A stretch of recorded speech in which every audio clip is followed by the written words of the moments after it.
Today's show is brought to you by Lovable. Here we go.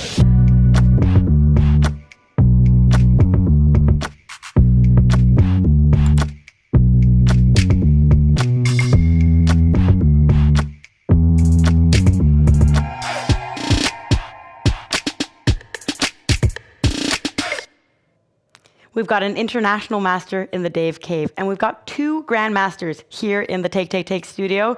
Let's get ready for Game Week 9. Looks like Farouche is almost getting it done on the board. Should still be a draw. He's losing now suddenly. He's throwing a thorn into the white side, holding on here for dear life. The nerves are kicking in. He's playing with Ghost, afraid to commit. Did he lose on time? The clock is his worst enemy right now. Oh, look at this. He's trapped his own king in the corner. The black rook is hit as well. Whoa, is this a blunder? Checkmate is coming.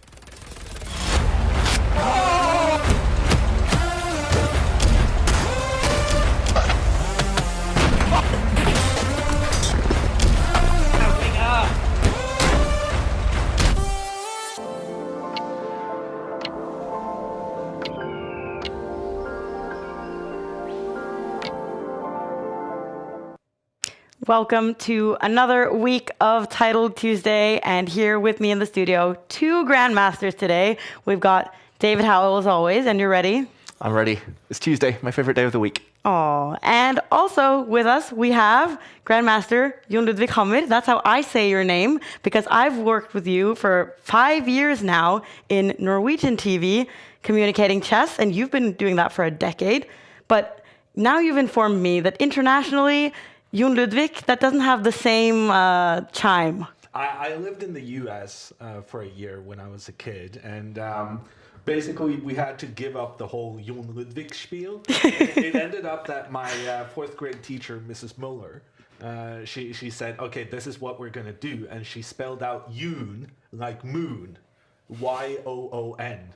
And so I was known as Yoon throughout fourth grade. And that's how I want that to stick. So I've been calling myself Hammer to an international audience since. Okay, I'll continue to call you Jon Ludvig. And you've also been covering Title Tuesday. All the weeks that David and I have been sitting here, you've been covering it on Norwegian TV. I can honestly say I have watched you guys every single week. But this is my first time in the studio, and I'm looking forward to it. And how are you planning to adapt to the international audience? I mean, when we're following chess on Norwegian TV, it's Magnus, it's is he going to win the tournament, and it's paying attention to all the other Norwegians playing as well. Now we can't have the same focus. I'm a chess player more than a Norwegian at heart. Okay. So I welcome the opportunity to get to watch some other things than only Magnus's games. Because it can be a bit... well, he just keeps on winning, doesn't he? You want to see the specter of action in the field. And you have been Magnus's second. You've been his coach in the first World Championship match that he played and that he ended up winning. And now it's not too long until we're going to have the candidates tournament. And are you excited to see what kinds of coaches and people will be unraveled after that tournament? What is your anticipation like? Because here, this was you guys back in the days. Very, very happy. This is a day after Magnus won the World Championship title. We're playing in some very run-down gym in Chennai, playing soccer and basketball. Absolutely fantastic day. And these are the emotions that the 8 candidates are hoping to feel. And yeah, I think the coaches definitely play a role. The games on the board, of course, going to be the most important. But I also think like the coaches influence the decisions of the players, right? And maybe more so with the other players than Magnus. Because working with Magnus, you're trying to help him survive the opening. And for a lot of the other players, the goal is to win the opening battle. So working with Magnus, as opposed to working with some of the other players who are more dependent on getting that edge from their openings, I think is a different experience. And David, you've also been a second. Yes. In the past. And who have you been working with then? Oh, not Or are Magnus. you allowed to say? Are you even allowed to say? It's been a while now. It's been over 10 years. I worked with Fabiano for a few weeks. Then he quickly realized that openings weren't the strongest part of my game. So he was like, it's been nice knowing you. Move along. And then I was a second for Peter Svidler at the 2016 Candidates Tournament, which openings-wise was very successful. But of course, he didn't make it. So it was a fun experience. Very tiring, though, very draining. Emotionally, you're kind of experiencing every up and down with the players. And I admire the seconds out there, brave enough to take on the job. And my favorite part leading up to the Candidates Tournament is kind of speculating who is helping who. Because this is a tournament where they're all going to face each other and they already know their opponents. So if you know their seconds and you know what kinds of openings they're going for, you can really get an advantage. So we have a graphic showing some of our speculations. We also have here who some of the players have worked with in the past, who have been their longtime coaches, and what is your first thought when you see this, Jon Ludvig?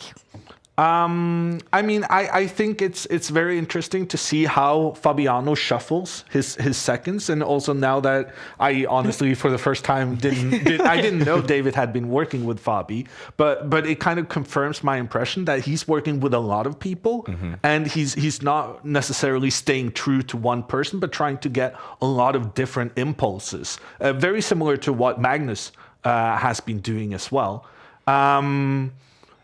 Giri, actually, I have an addition to that because at the Grand Swiss Tournament in Uzbekistan, I met with my good old friend, who I haven't seen in many, many years, Jan Smeets, who was there working with Anish. So that is definitely... extra information. Yeah, some speculation there. Bleebaum, I gotta say, also from Uzbekistan, which is like my one insight into the top level scene.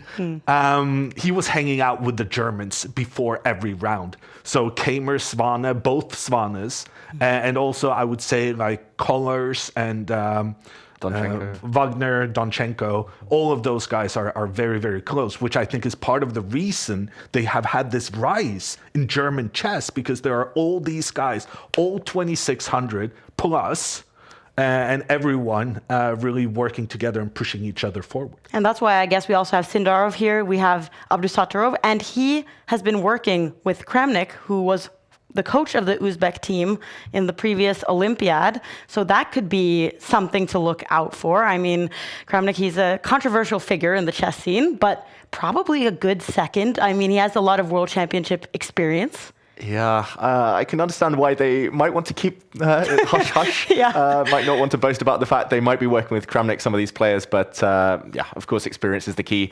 That's why in this graphic, I've speculated that Wei Yi should be trying to get Ding Liren on board as part of his team. That would be a fun, dynamic duo. And then, of course, Hikaru, he has been working with Chris Littlejohn for more than 17 years. And it's going to be exciting to see. He's like one of the only players in the very top that I know of that isn't really having his head coach as a grandmaster, but rather somebody with a lot of computer skills and like other insights. So that I think is very cool. And some of these seconds are perhaps helping, for example, Giri right now in the Tata Steel tournament, which has been going on. And that's kind of the focus of the chess world these days. And this is the list we have after 8 rounds are done. But they're going to play today, and they're going to play until the 31st of January. What stands out to you here, Jon Ludvig? Well, I mean, the two Uzbeks in charge. What a couple of years Uzbekistan has had on the chess scene. Sure, they had Kazimdzhanov winning the World Cup, getting that FIDE World Championship title back in the 2000s, but this is just another level, and they're really making their mark on the chess scene. But also, David, there's been a lot of huge mistakes in this Tata Steel. Like, people at this level losing pieces left and right. What is going on there? Yeah, there's something in the windy air out there on the coast of the North Sea, out in Vaikanze, because Gukesh blundering a rook in one move, probably the worst one-move blunder I've seen by a world champion ever. Wow. Anish Giri was blundering a piece in one move against Vincent Keimer as early as round 1. There have been odd, uncharacteristic mistakes. Perhaps it's just because it's such a young field. They're all kind of hungry to win. They want to take these big risks. but also maybe the candidates, especially other than Sindarov, not quite performing their best. It might be because they're trying to hide opening preparation and saving their best for in a couple of months' time. And also in Tata Steel, they don't have increment per move, which actually is the same case here in Title Tuesday. When we take a look at the time control here, there's 5 minutes on the clock for each player, 11 rounds back to back, very intense, and no extra time. And how does that affect your job as a commentator, Jon Ludvig, the fact that there isn't any increment? Well, it makes the scrambles very, very chaotic. I'm very surprised to see that the no increment hasn't kind of helped a person I thought would benefit from this, which is Hikaru Nakamura. His pace in the time scrambles and his accuracy and ability to put pressure on the opponents, I thought was pretty much unrivaled. So I thought he would really show everyone why he is one of the two big ones as far as internet chess is concerned. He hasn't been performing very well in this winter split, and that has really come as a surprise to me, given his how good he is with the no increment. And let's take a look at the winter split so far, because there are some of the players who are in Vaikonse playing right now who would really love to get more points. I mean, look at Sindarov, Kamer's up there, and they have to prioritize playing classical chess today, and then other players might pass them on this leaderboard. And it's also important to do well in Split 2 here, because that is the qualifier for the Chess.com Global Championship in April. So this is quite important, and it's difficult to juggle several tournaments at the same time. But let's take a look at who has signed up so far, because we're only minutes away, and we can see, hooray, that the best players, they've signed up, Magnus and Hikaru. I'm always happy to see them prioritizing this tournament. And I'm also scanning to see anyone from Vike playing here. David, do we see anything? Oh, not yet. I did see that Hans Niemann had a quick draw today in Vaikonse, so he could have signed up. Vincent Keimer's about to lose his game, but probably he's going to be a bit too late to join the fray here. But yeah, I think we're still pretty blessed with some of the top players in the world. Some candidates like Caruana. It's going to be a fun one. And one player that we do know for sure is going to play is Alex Banzea, who is sitting in the Dave Cave right now. As we can see, he's getting ready to stream, and we are excited to see how he's going to do. He's created a lot of opening courses and has become quite a popular YouTuber. Let's get to know him a little bit better. I'm international master from Romania, Alex Banzea. I used to be a professional chess player for about 10 years. I consider myself to be one of the best players in my country, in Romania, but I am retired for almost 5 years now. For the last years, I turned myself into a content creator and a chess author. Okay, so if we go on my YouTube channel, I have one with David, so I'm telling you, just meeting David today is one of my childhood dreams. I have a 3-hour video where I just go over David Howell games. And oh really? Let me see that. Yeah. Is it he in thumbnail there? He is in thumbnail, yes. I made this 3 years ago. He plays the Caro-Kann a lot, and he's a world-class player.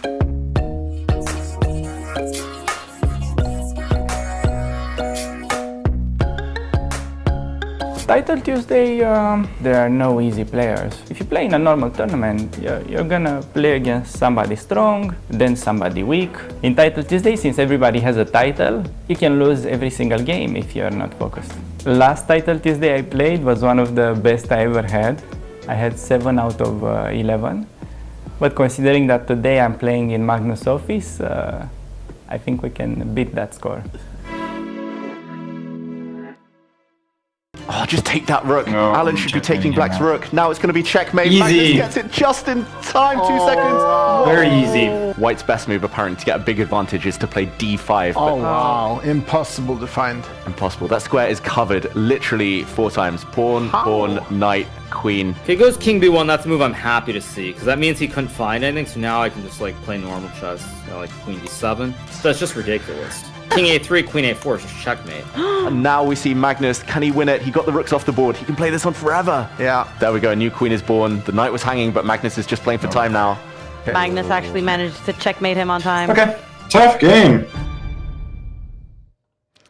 tough game was the final word that Magnus said, and we are now getting ready to see the pairings for the first round, because it is rumored that Vaikanse player Arjun Erigaisi, he has signed up. We see him there as the 17th ranked guy.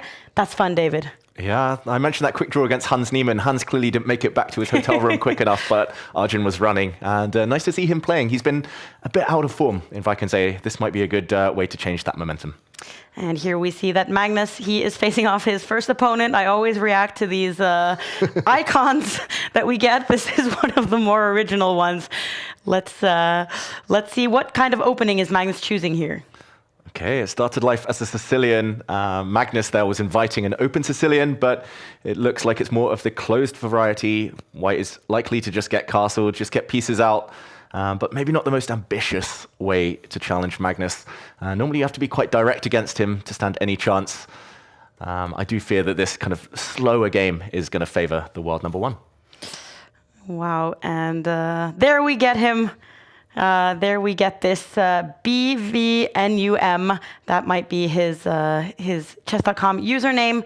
But anyhow, he is playing against Magnus in the first round, which is always an honor. And I really want, when I've played in Title Tuesday, that's like my dream, to face one of these top guys. But to be able to face them, because of the way that they set up the rounds, you have to have a really high rating. Yeah, no, I mean, to me, it's my nightmare. Because I don't like losing, and playing in Title Tuesday, you're going to lose a lot of games, and your ability to cope with those losses is a big part, I feel, of having success. Definitely bouncing back.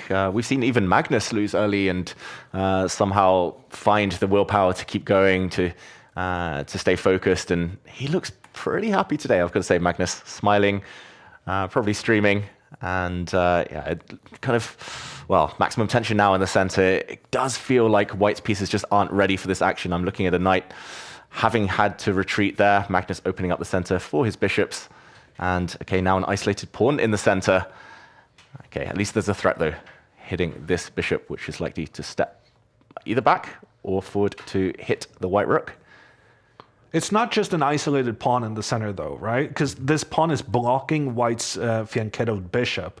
And if you look at Magnus's bishop, fianchettoed on the long diagonal in comparison, it's just a world of difference. Yeah, and beautiful outpost in front of the isolated pawn that any of the black pieces could later occupy. Magnus is willing to give up the bishops because he's going to play against the white bad bishop on g2 that you mentioned there.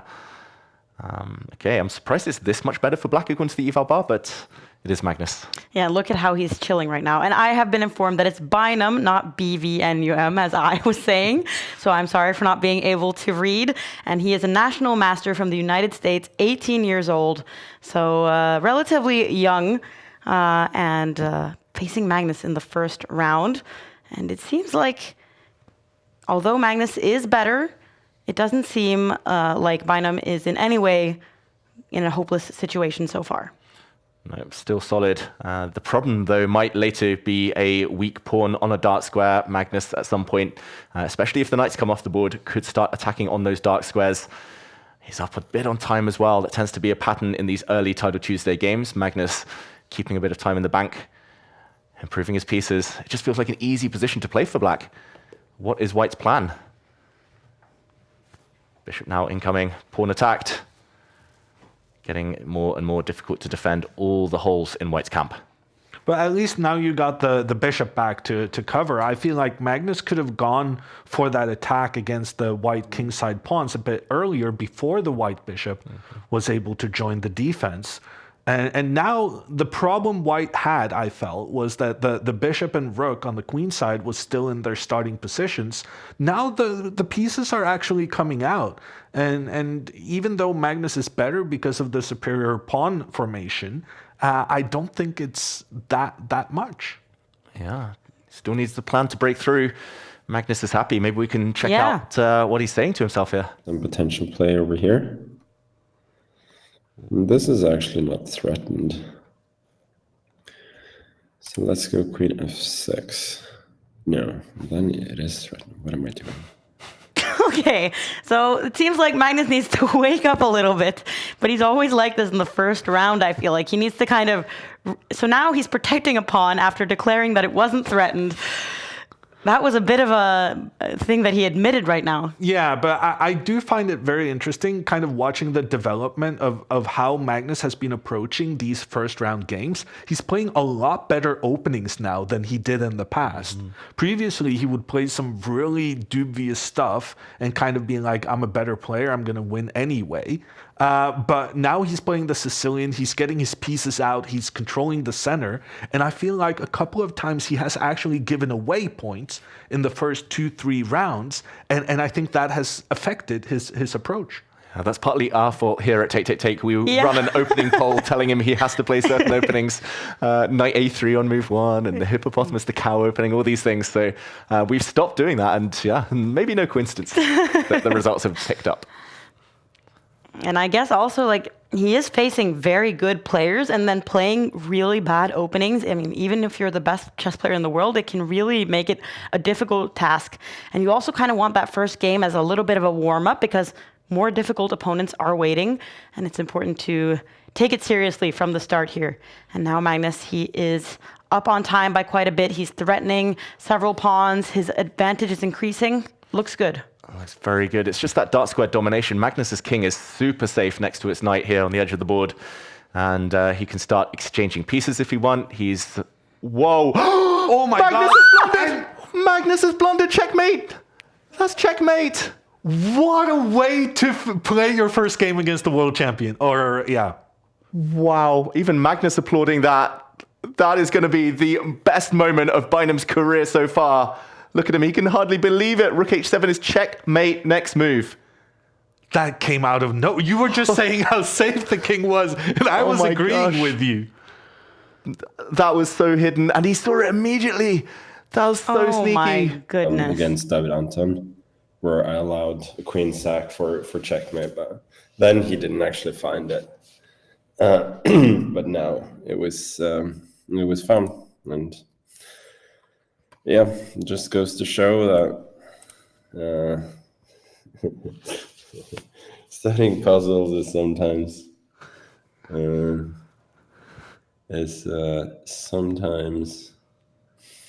good thing. Yeah, Magnus, the other week, he was saying that puzzles, he doesn't think that that's the best way to practice chess or to improve your chess because you won't always know in a game if there's actually a puzzle ahead of you.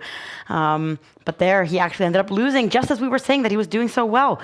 But let's instead root for our neighbor in the other room here, Alex Banzea, who is playing against Klukin. And both quite low on time, but Alex, less than a minute. He needs to pick up his speed because they haven't played that many moves, it seems. Oh, this is going to be a tight one at the end. It feels like the clock will play a huge role. There's no obvious moves for either side.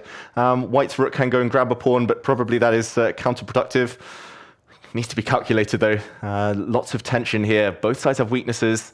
Slightly better, according to the evaluation bar for black. Slightly surprising to my eyes, but here it does feel like Klukin is struggling to find moves. Panicking. Both players streaming. That's going to slow them down. Oh, Banzea, yeah, he needs a quick start, it feels like, to this tournament. And yeah, we're all rooting for him, of course, but this is not going to be easy. If he has spent this time now thinking, I need to speed up, then I think that could give him a huge edge in the next phase. Oh. It's going to be all about the pace now for the next couple of moves. Exactly. Which he's not showcasing. He was calculating, but now there are some tricks based on the black knight. The black bishop is overwhelmed here. It needs to defend its queen, cannot go back and take the rook. You have to be careful here. Do you trade rooks and then start marching forward with the king? Might be forced. Okay, he blocks with the rook. Still equal on material. Still equal, but White's king is going to be quite safe. I've said that once already. It's going to stay protected by its knight. Easier to play with White here. You can give so many checks. Both quite low on time, though. The clock. It's a balanced endgame now, apparently, but 18 seconds doesn't feel like enough. Klukin's going to go for the win. He's not going to repeat the position, surely. He's going to push his central pawn. There we go. G3 is hanging, though. Oh, now the White king's not safe. Okay, 12 seconds. 12 seconds. He's aware. He knows he just needs to push his pawn along the side of the board to move the knight away from its defense. Okay, the black bishop drops back. Given him the h-pawn. Ooh. He's not going fast enough. So slow. There we go. He's lost his winning advantage. What? Oh. Ooh, 6 seconds though. Oh, that feels wrong. That feels so wrong. And okay, he's swapping off the queens. The queen trade, you stand no chance with the time. Oh, especially now because the white knight keeps the black king out. And there we go. The clock decides it. Alex Banzea falls to defeat. Oh, but that was a very, very exciting end to that game.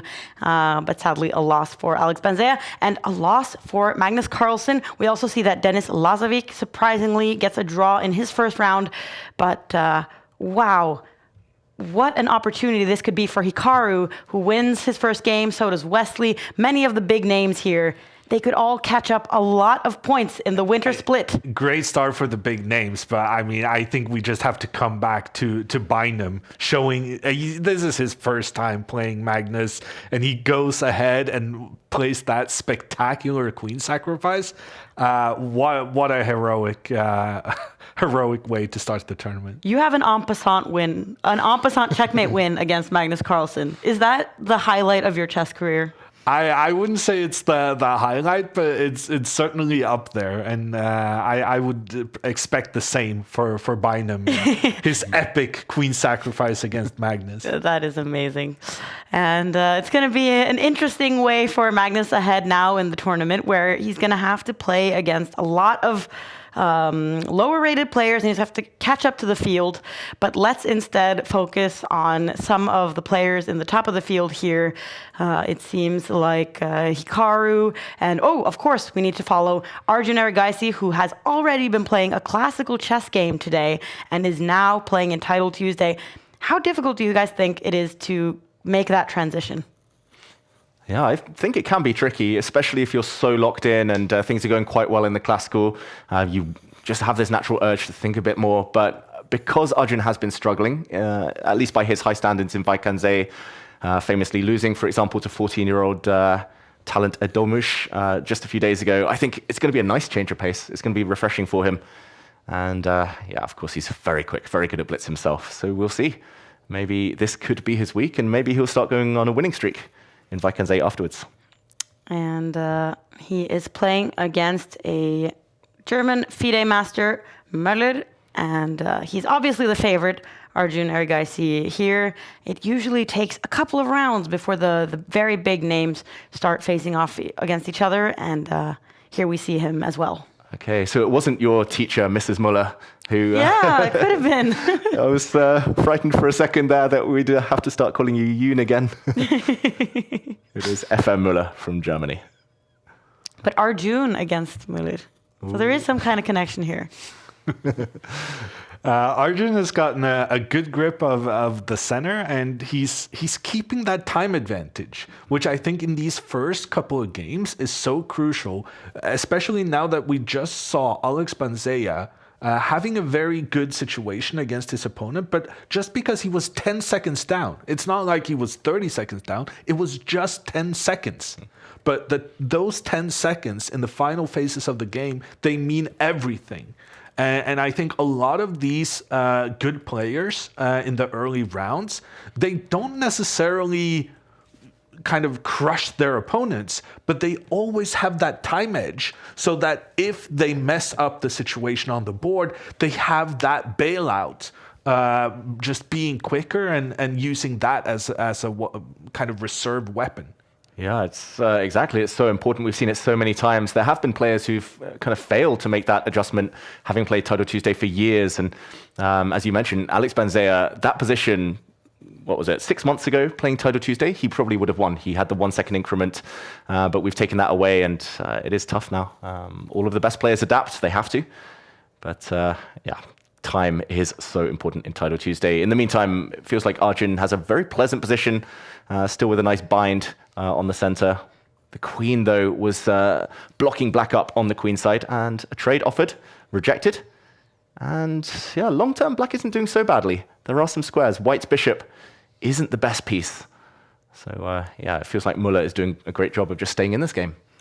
Yeah, and it's always interesting to see if they kind of seize the opportunity when they're playing against really good players and they know that they have a lot of eyes on their game. I'm also thinking about this for Bynum, like the fact that you're playing against Magnus in the first round and you know the chess world is watching.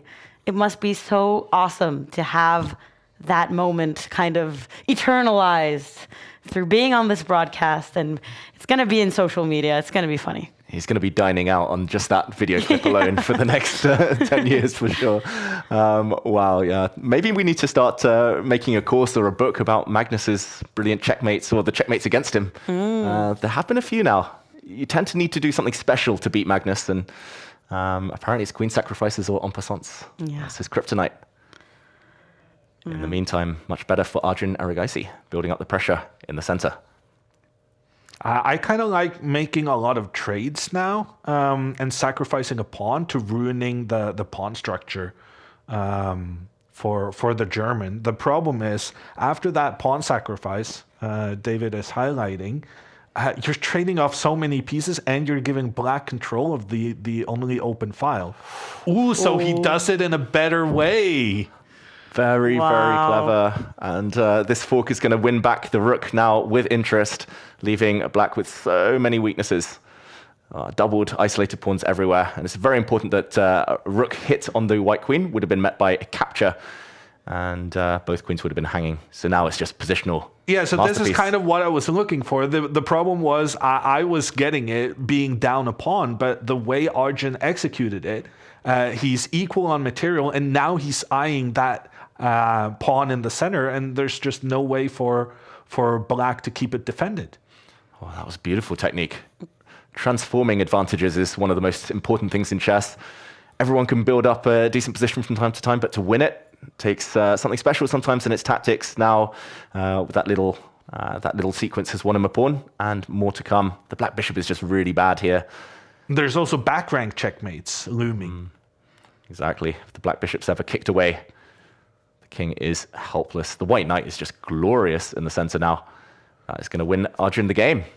I was wondering if Arjun would it tire him out a little bit to play a classical game, then play this tournament and have to play again tomorrow, but maybe if he does very well today, it can be very uplifting to kind of bring some good experiences with himself into the next rounds and the final rounds of the Tata Steel tournament.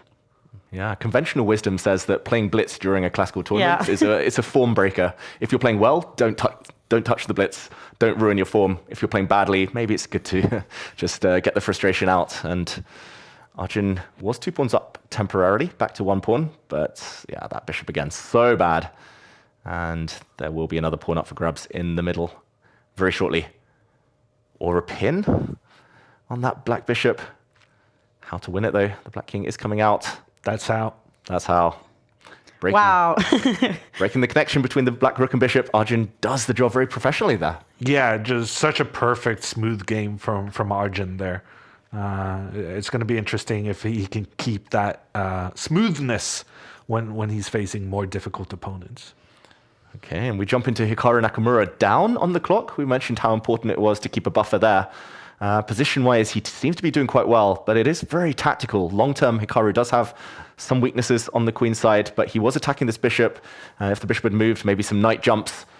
So chaos from Akash here. And this is precisely the kind of chaos you want to be inviting when you have the time advantage against a stronger opponent. Yeah, that's a great move. Pawn to f5, forcing Hikaru to think even more what to do. Does he have to move this knight out the way? Can he move this knight out the way? This will come with a fork if the knight is captured. But if he takes the bishop, then that's going to open up in front of his own king. So that's very scary. Oh, and he drops below a minute. Hikaru needs something special here. He needs to speed up. He does move his knight out the way. There are some tricks, meaning that he doesn't lose a piece, but this one is still chaotic. Anything could happen. Back to balanced, apparently. I guess you take the knight and then try and get the queen working on the diagonal. Ooh, we'll see that play out. Yeah, I'm too slow. I need to pick up my speed. I'm way too slow. And he's aware of it. He knows that he is down a minute on the clock almost. Now he needs to speed up. Both sides on the long diagonal have some potential. White with nice dark squared control here. But, I'm kind of liking Hikaru now. I didn't say that in time. Ooh, there's some tactics on the diagonal. The knight on the edge for black is just horrendously placed, and Hikaru did a really good job of blocking the diagonal where black was gaining the attacking chances. Oh, the knight does stop any smothered mate ideas, but it's more about this diagonal, how to prevent checkmate on the vulnerable G7 square. Oh, I don't see the knockout. Big, I missed knight a4. I want to play h4. There's knight a4. Ooh, he doesn't see the knockout either. Knight a4 there. There were some tricks, but okay, he's just trying to sit on the position. Black's pieces are so stranded, so offside. Rook to d6 is a big threat now, hitting multiple pieces. Maybe just impossible to prevent that move. Oh, the knight does go back. He did find a way to cover that important square. Now White's queen is free to move into the attack next move. That's why he protected the knight. Slow playing the attack despite being a pawn down is very instructive. White has full control, and we'll see that queen enter surely soon. Yeah, but 30 seconds, that's the thing when they don't have any increment. Even these kind of situations where the evaluation bar is saying that Hikaru is massively better, there's still a hope. As long as Akash here has a couple of seconds extra. He's got to push his pawn now and try and open up in front of White's king. Well, that's a very clever move. F4, opening up some diagonals. He doesn't find that one. 28 seconds for Akash. Hikaru slightly lower. He moves in now. He's trying to win some material on the spot. He will with the double attack. And the black queen also almost trapped. That looks like a clincher. Yeah, look at his face now. Hikaru is finally just like chilling out. He's realized. He's a rook up now, Hikaru. 21 seconds is more than enough. And he gets the win. But that wasn't as simple as he might have liked. No, he had to struggle. It certainly wasn't as smooth as the Erigaisi game we just watched. But let's hop into the final seconds here for Alex Banzea, who's winning on time. Oh, the shoe's on the other foot. He's going to flag his opponent. Despite being in a lost endgame, the rook more than a match for the 3 pawns here. Okay, but no time, and there we go. Karma. And he gets his first point. And well done. But he's had some intense games, both going to the final seconds, and he doesn't get a single break because the second all the clocks have hit 0, they start a third round here.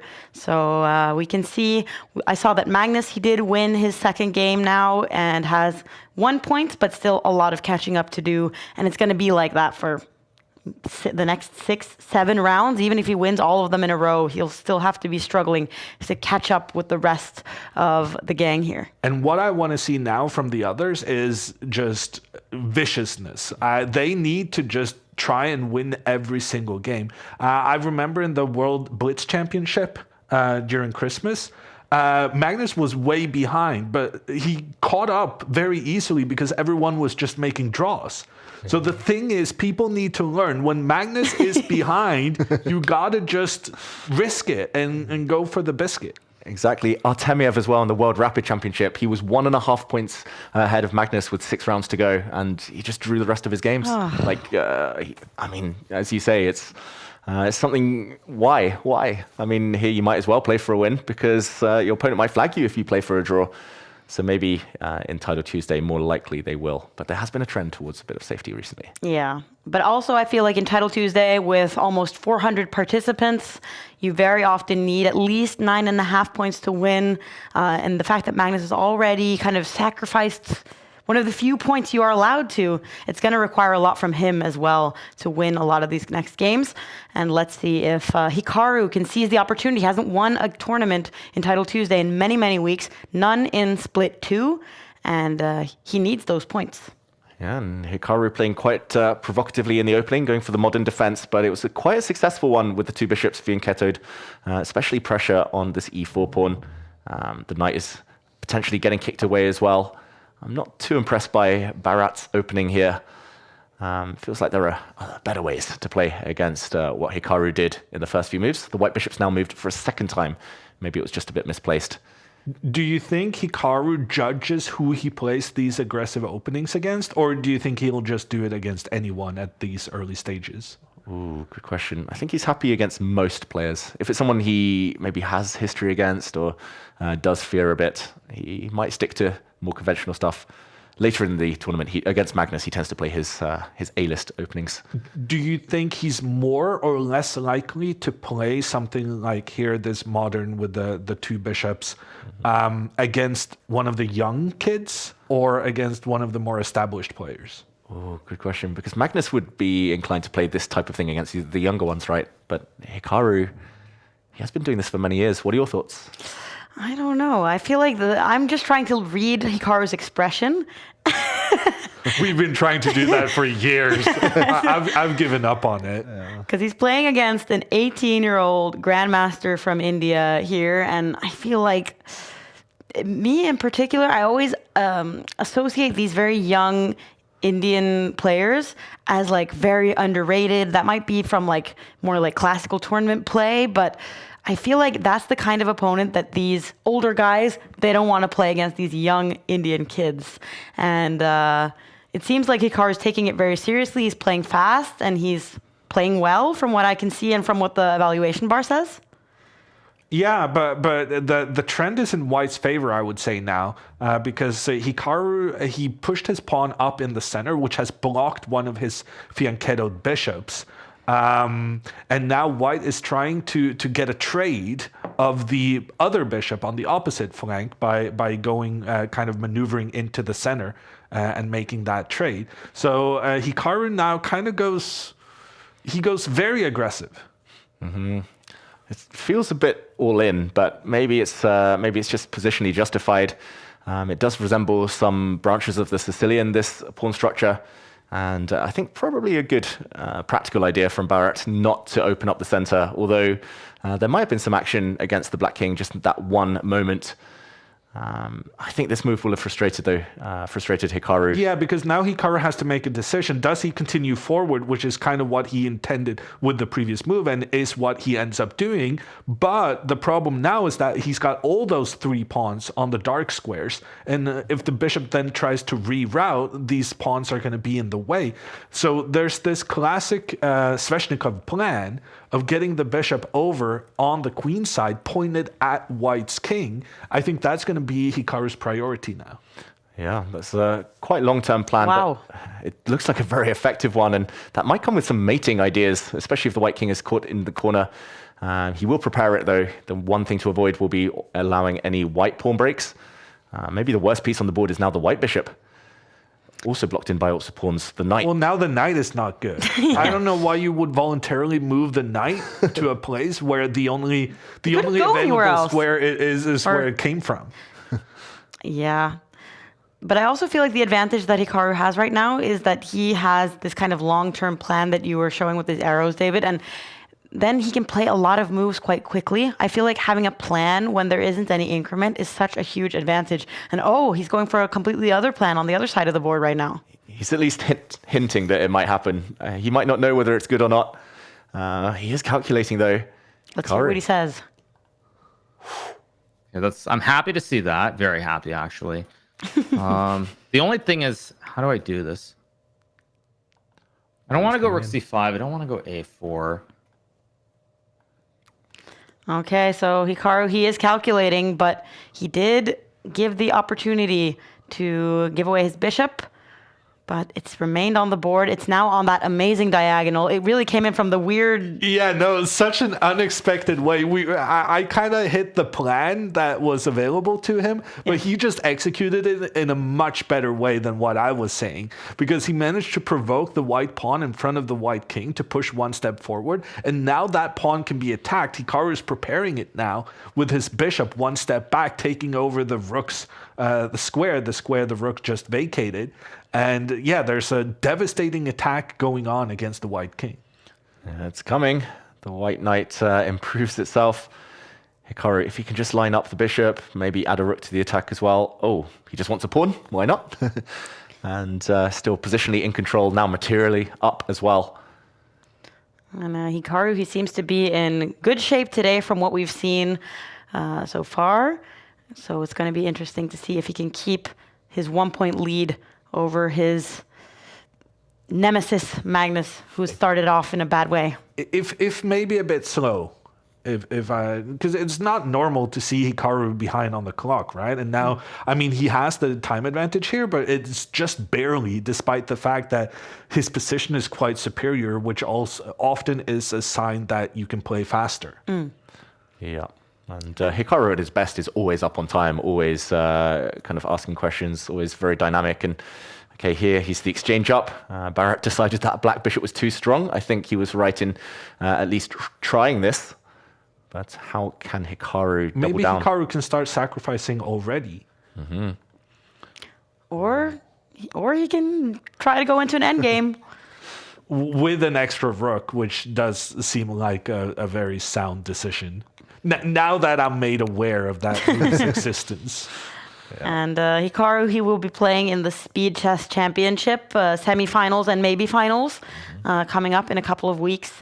So he's always a contender there because of his quick moves, and it's a good way to warm up a little bit towards that. And now there is a queen trade. We're seeing an endgame, but Hikaru threatening a pawn, has a rook in exchange for a knight. Everything's looking promising right now.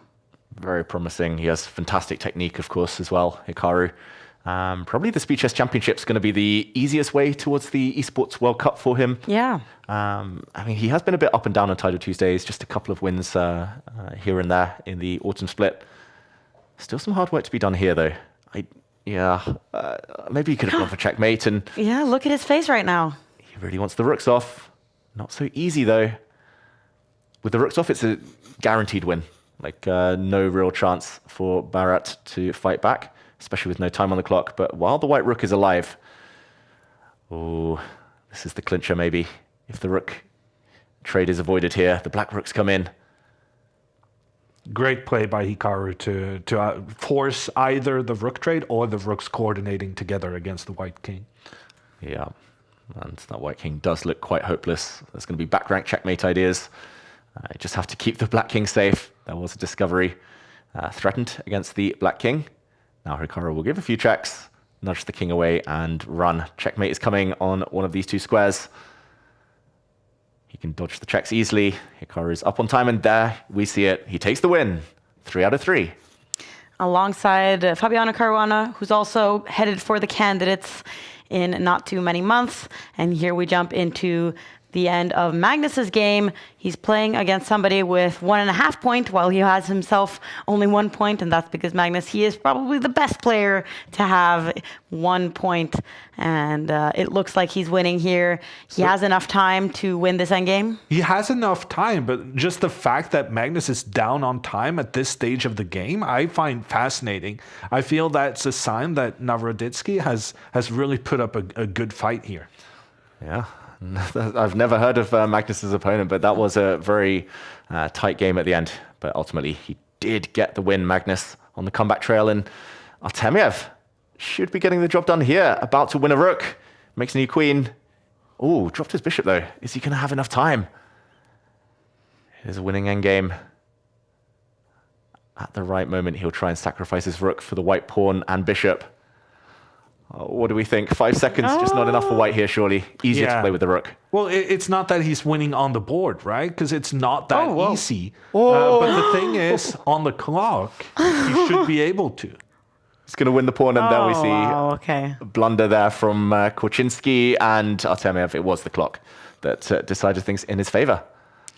Wow, and there's only probably seconds left of the final game we see going on right now, Dmitry Kolars, and it's going to be interesting to see if any of the top guys are going to start facing off against each other right now. More shocks. Wesley So losing with white. Arjun Erigaisi further down losing as well. Wow. Some of the favorites falling. Just as we were talking about, Ludwig, that or you were mentioning from the World Championship, the Blitz World Championship, that not necessarily that people were losing, but the fact that Magnus is falling behind the field, and people are kind of enabling him to catch up a little bit. Yeah, but I do think it's a big difference between people just losing, which, it happens. Chess is a tough game, and on purpose going for very safe openings, making draws within the first 20 moves. I feel like losing is more acceptable to everyone but the person themselves. Yeah. And the risk of losing is why they're making the draws to begin with. At least you can say you tried, you pressed, you tried to take advantage of Magnus's early slip. But yeah, it's going to be good news for Magnus, who's not going to repeat the position in this Sicilian Najdorf. It's going to be good news that some of his rivals are feeling the heat. And this is one of the main lines of the Sicilian. Magnus Castle's queenside. He's maybe more willing to play these types of positions in blitz games than in classical chess. He rarely embarks on such double-edged play in longer games these days. But what do we think of this opening choice? Nice I've played this with white. Okay. And I feel like I always mess it up. So now I'm just mostly eagerly anticipating, what are you supposed to do with white when black really postpones castling for a really long time like this? I have not figured out what to do before. So I would like Magnus to show me. Is this saved up prep from the 2013 World Championship match? Certainly not. I've spent a lot of time looking at these lines as well, and I also do not understand what white is supposed to do. When Magnus plays a3, that's the kind of move I would make in this position because I wouldn't know what to do. Yeah. What is he doing? Well, he might have more intention behind the move than what you normally do. And then we go around. Okay, so if Magnus is slightly sick and doesn't have a plan and is now playing a3 and he does have a retreating. plan. Look at, sure, you can do the arrows that way, David, but do them via a2 just to kind of make Maud understand that there is some way you can use the a3 move. And maybe now it's important because you don't want to go to d3 and allow the black knight in. Oh, wow. Okay. I take back my criticism of the world's best chess player, and I consider myself educated. But it's a very good illustration of, you could have played that move as well. You could have played a3 as well, but you wouldn't have played it with the same kind of strategic intention that Magnus had. And that's true. But you would have no way of knowing. But it's true for basically every move, right? Yeah. Every single chess player can play every single one of Magnus's moves, but it's how the moves are put into context and working together with one another and being part of a larger plan that is the major difference between, you and Magnus. Thank you for reminding me. But it is actually fun that I now know this plan. I think I'll remember it. I'm always wondering, do you guys feel like you become a better chess player from sitting in a studio and watching a lot of chess at the highest level? Because it hasn't affected me that much, my rating so far. So I'm kind of waiting for that. Is it positive for you guys? I mean, I'm not sure. I don't play so much over the board, but Jon Ludvig, winning Norwegian Championship while commentating, surely it helps. I can quite definitively say that it doesn't help, and part of the reason is that I become a bit kind of accustomed to watching the computer's evaluation, and so I think it doesn't necessarily help you from a calculating standpoint, which, is a very, very big part of the game. But I do think that being exposed to chess in general, commentary included, can give you some insights. And for me personally, I've never seen this plan before. And the way Magnus is executing it, I think is very, very nice. And I will definitely keep that in mind for the future. And then I'll lose games because I'm miscalculating, not because I'm unaware of, tricky, cool plans. But look at Magnus now. Is he frustrated or something? I should probably win, but... Oh my God, why did I allow that? Magnus is unhappy because he wanted to move his knight into the center, and now tactically he can't do that in such a good way. He's regretting not having taken this knight on the previous move and then jumped in, because now taking this knight, which he does, invites some complications, and this is what he was cursing himself about. He's going to end up with an extra rook for bishop, exchange up, but his bishop in the corner, looking a bit offside for now. I don't know if black can take advantage of that somehow. You just got to go for it immediately, I feel. Just push the pawn to f6 and get the king included to go after the bishop. And then the problem is when Magnus tries to force the bishop back, you're actually going to have to... Ooh, that feels better than what I was saying. Ooh. Valuation bar doesn't approve. Is it because the white queen can maybe come in some circumstances? I don't see it, though. F4. Magnus not finding the best move, apparently, but... Well, but this one seems pretty good, right? He just needs to open up around that white bishop in the corner to get it out alive. Ooh, black setting a cunning trap. He wants to threaten bishop to a2 check, getting the bishop out of the way and winning the white queen. There's a lot of tactical stuff going on here. And look at Magnus's, like... Why do I just take a positionally winning position and turn it into... He's still upset about that bishop takes knight thing. Yeah, right idea, wrong order. That's all he can think. But he is winning if he can knuckle down and calculate a little bit here. But it was a great play from Carlsen, who managed to kind of force the white queen away from the diagonal of the white bishop in the corner, which is creating more problems for Magnus to deal with. Yeah. And Magnus's trick here is that the black king can't go for the white bishop yet, because the white bishop will take a pawn, save itself, and the black bishop will be hanging in the center. So if you can't go for it yet, maybe it does survive a bit longer. What else can black try? Are there any more tricks? Pawn to f6 maybe, try and reinforce in the center. But the problem then is, Makes sense. But you're fearing some kind of... Well, I was, but then I noticed the bishop. At least black has a bishop protecting that f1 square, so it's not so easy for Magnus to get his rook pointed down on the white king. He might still have to do it, though. And keep in mind that Magnus has a rook and a pawn in trade for the bishop, so giving back a rook for a bishop in itself is not necessarily that big of a deal. And look at his expression, though. He still seems so annoyed with himself. Wow. Oh, that is drastic. Giving back the material advantage. Try and simplify the thinking. He says simplify, but to me, like, he's giving up the rook as well. Wow. And computer says he's a genius. Wow. I'm just going to simplify. The material count is 4 pawns for the bishop, and white has an ongoing attack, mainly because the black king is just there right now. He's smiling. Yeah, but isn't it a problem that if the black bishop was on further back, then it would be okay. But Magnus also has some tricks because he's about to force the black rook away from the protection of the black bishop. Yeah, very clever move, though, to use the king as a blockader of the pawn. Magnus just needs to add his rook into the attack. There we go.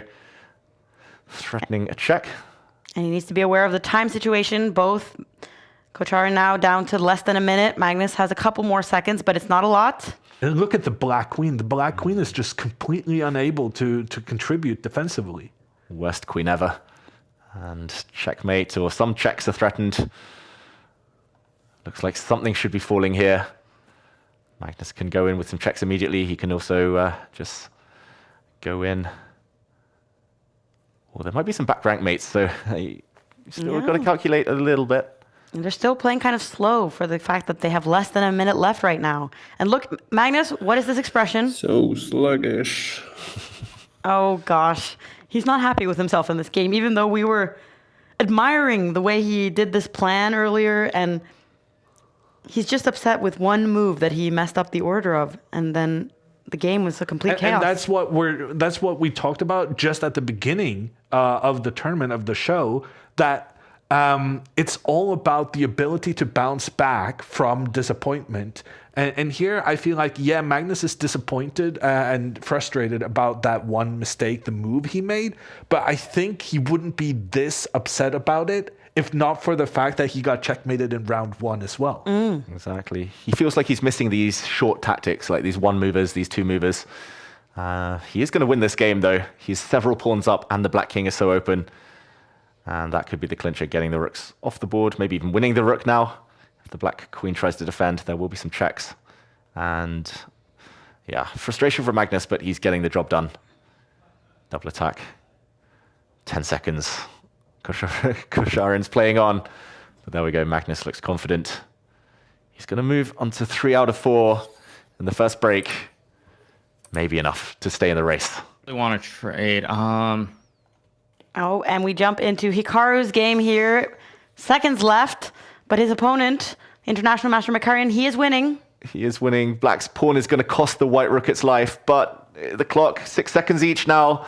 It's going to be a flagging battle. Hikaru surely isn't winning this game. The white pawns can be captured. There we go. They're all gone. He's just playing for a draw, and Hikaru resigns. Makarian too quick. Very impressive pace there from Makarian in those decisive phases. It is easier to play quickly when you have a better position or a winning one, but he really made sure that he kept the pace. He knew that in order to beat Hikaru in these time scrambles, you just got to make the pre-moves, and he got away with it, and a huge win there for him. Wow, and we can now see that there are 16 players who have a perfect score, 4 out of 4, and there's no Hikaru, there's no Magnus. We're going to sum up the action when we're back in just a few moments.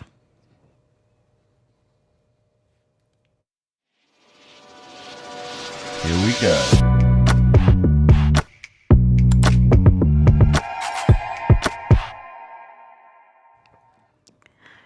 Wow, and we're missing so many of the favorites from the top spots right now. I mean, who are you most impressed to see here, Jonadik? I think for me, in this entire winter split, it's Sam Sevian. The stability he has shown, he's always up there in the top 10 or thereabouts. And once again, on 4 out of 4 points, where many of the other favorites have faltered, I think he has been very, very impressive. And it shows in the standings, right? That he's one of few players who's gotten a lot of points consistently throughout the winter split. It's especially impressive because Sevian, I think, blundered a piece in one move in the opening of his previous game. Oh. But still fought back against Etienne Bacro to win. So, consistency is key. Duda, I didn't see on this list, but Duda's been great in this split as well, as has Vincent Keimer, who's not been playing this last couple of weeks due to Vaikanze. Nice to see Fabi up there, though. Ahead of the candidates, he's clearly trying to get some practice in. And he also needs points because as we've been mentioning so many times, this Title Tuesday is one of the ways to qualify for the Esports World Cup.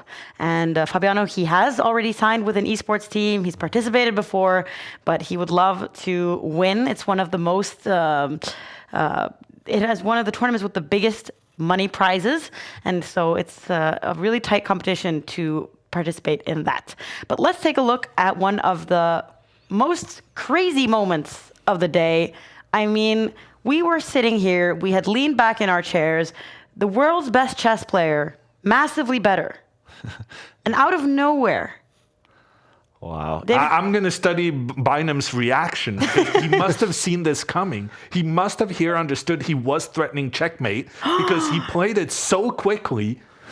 And wow, what a queen sacrifice. Oh boy.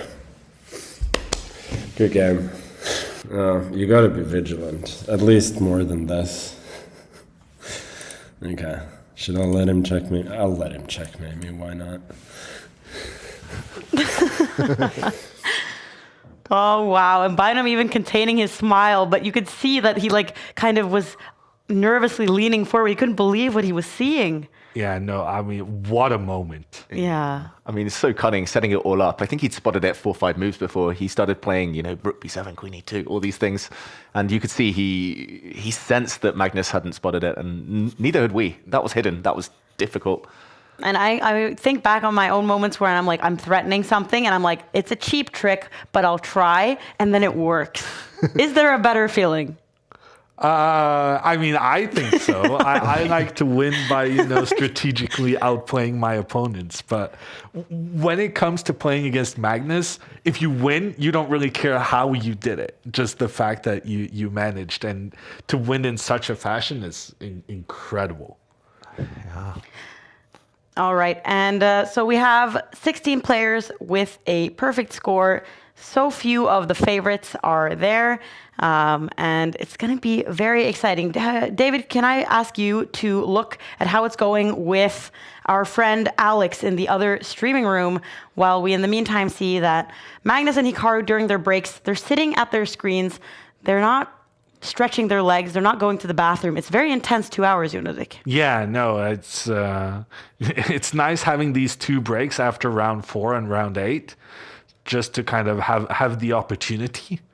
to stretch your legs. But these guys, they're so accustomed to it, and they have the stamina the mental stamina to just sit through the whole tournaments and the ups and downs. Not to forget, both players have lost one of their first 4 games, which is quite sensational, given that it's Hikaru Nakamura and Magnus Carlsen. And how's Alex doing? He's doing very well. He's on a 3-game streak. He could play Magnus next. He could play Hikaru next. Alex has just beaten 2 2800 players in a row. So it looks like he's doing very well. And he said in his in the interview we had with him that it was 7.5 points. That was his personal best, and that was last week. So maybe he's on the way to do well. And he looks very happy and he looks smiling. I'm always eager to hear from the players themselves. Like, is it better or worse to be sitting kind of in a studio and playing? What is your experience when you've been sitting in the Dave Cave, David? I can't handle multitasking in general, like especially with streaming, talking, and playing good chess. But some players are more experienced than others. Hikaru handles it extremely well. I think a lot of players, even Magnus, enjoy just getting the tension out by talking themselves through positions. And Alex, I've watched many of his videos. He's a great opening expert, great positional player, and it seems like he's doing quite well today, having kind of had that jolt in round 1 of losing on time. Other names that I also noticed that are on a perfect score, we have Alexander Bortnik, who has won the title Tuesday before. We've got Maxime Vachier-Lagrave. There are a lot of these guys who can really use this opportunity when a lot of the favorites, Magnus and Hikaru, they're not here. This could really be a chance for them to climb on the split 2 standings. So let's hope that they keep up the pressure. I feel like this break is usually when the players have the first time to kind of take a little breather, check the standings and see, oh, Magnus lost in the first round. Yeah, I don't know if you should be checking the standings while playing. The title Tuesday is intense enough if you're also going to get distracted by other things. That being said, maybe like the very top players should have some awareness of where they are, but more so towards the end of the tournament. Yeah, especially after the second break, you kind of need to know what results you need. You need to kind of have the motivation to fight as hard as you can, knowing that you might be in the lead, for example. We see just on this side even, that Hikaru, Magnus, Wesley So and others, they're creeping up the standings. But Mats Vestby Ellingsen, I recognize him. He's one of the top Norwegian players playing against Wesley So. I just had to give a little shout out to Mats. But let's watch Alexander Bortnik, a person who's done very well in Title Tuesday many times, has complained about this software, this anti-cheating software, Proctor, that they have to download, that records their screens and makes sure that nobody is cheating. But he posted a video on his Twitter account the other day that it was causing his game to lag. And he was very upset about it. But despite that, he signs up every week and he's giving it his best. He's very determined to make it to the Esports World Cup. Yeah, he's a fantastic speed player. He was also disappointed with his performance at the World Rapid and Blitz in Qatar recently. He felt like he could have given more, could have performed better. Here, I like White's chances. This pawn structure with a black D pawn being a bit backward tends to be a bit weak later, but this tends to be a good version for White with the bishop nicely entrenched on a square, maybe knights coming into the center. I really like the fact that he's held back his C pawn, because now he has the potential of playing his pawn one step forward, which really is a detriment to the black bishop on the long diagonal. So I feel like that's always one of the main strategic plans in positions like this. Yeah, and apparently a rook lift is a strategic plan that, I mean, I've never seen before in these positions, but not so much strategic as it as it relates to Bortnik and his willingness to just go very gung-ho and just everything into the attack. Exactly. Maybe later the rook will swing the whole way and we'll see some explosive sacrifices around the black king, but for now he's taking a timeout. I think he's doing it. And frankly, I don't see what black can do against it. I genuinely think he's about to sacrifice on that. I think he might even do it right now. And look, his opponent, the Greek Grandmaster, he is reacting to this. And was Bortnik's previous move, was that to try to take that G4 square from one of the knights, perhaps? So it really looks like his moves on both sides of the board is all about this rook lift over to the other side. And look how hopeless his opponent looks. He doesn't know how to respond to this. Will we see it? Will we see the white rook swing the whole way across the board? It must be tempting. Bortnik, I will mention, in just the last few weeks, last few months, he has been a bit slower. He tends to give himself a bit of a handicap. He tends to be at around 30 seconds, 1 minute, when his opponents are far higher on the clock. But his play is inspired when low on time.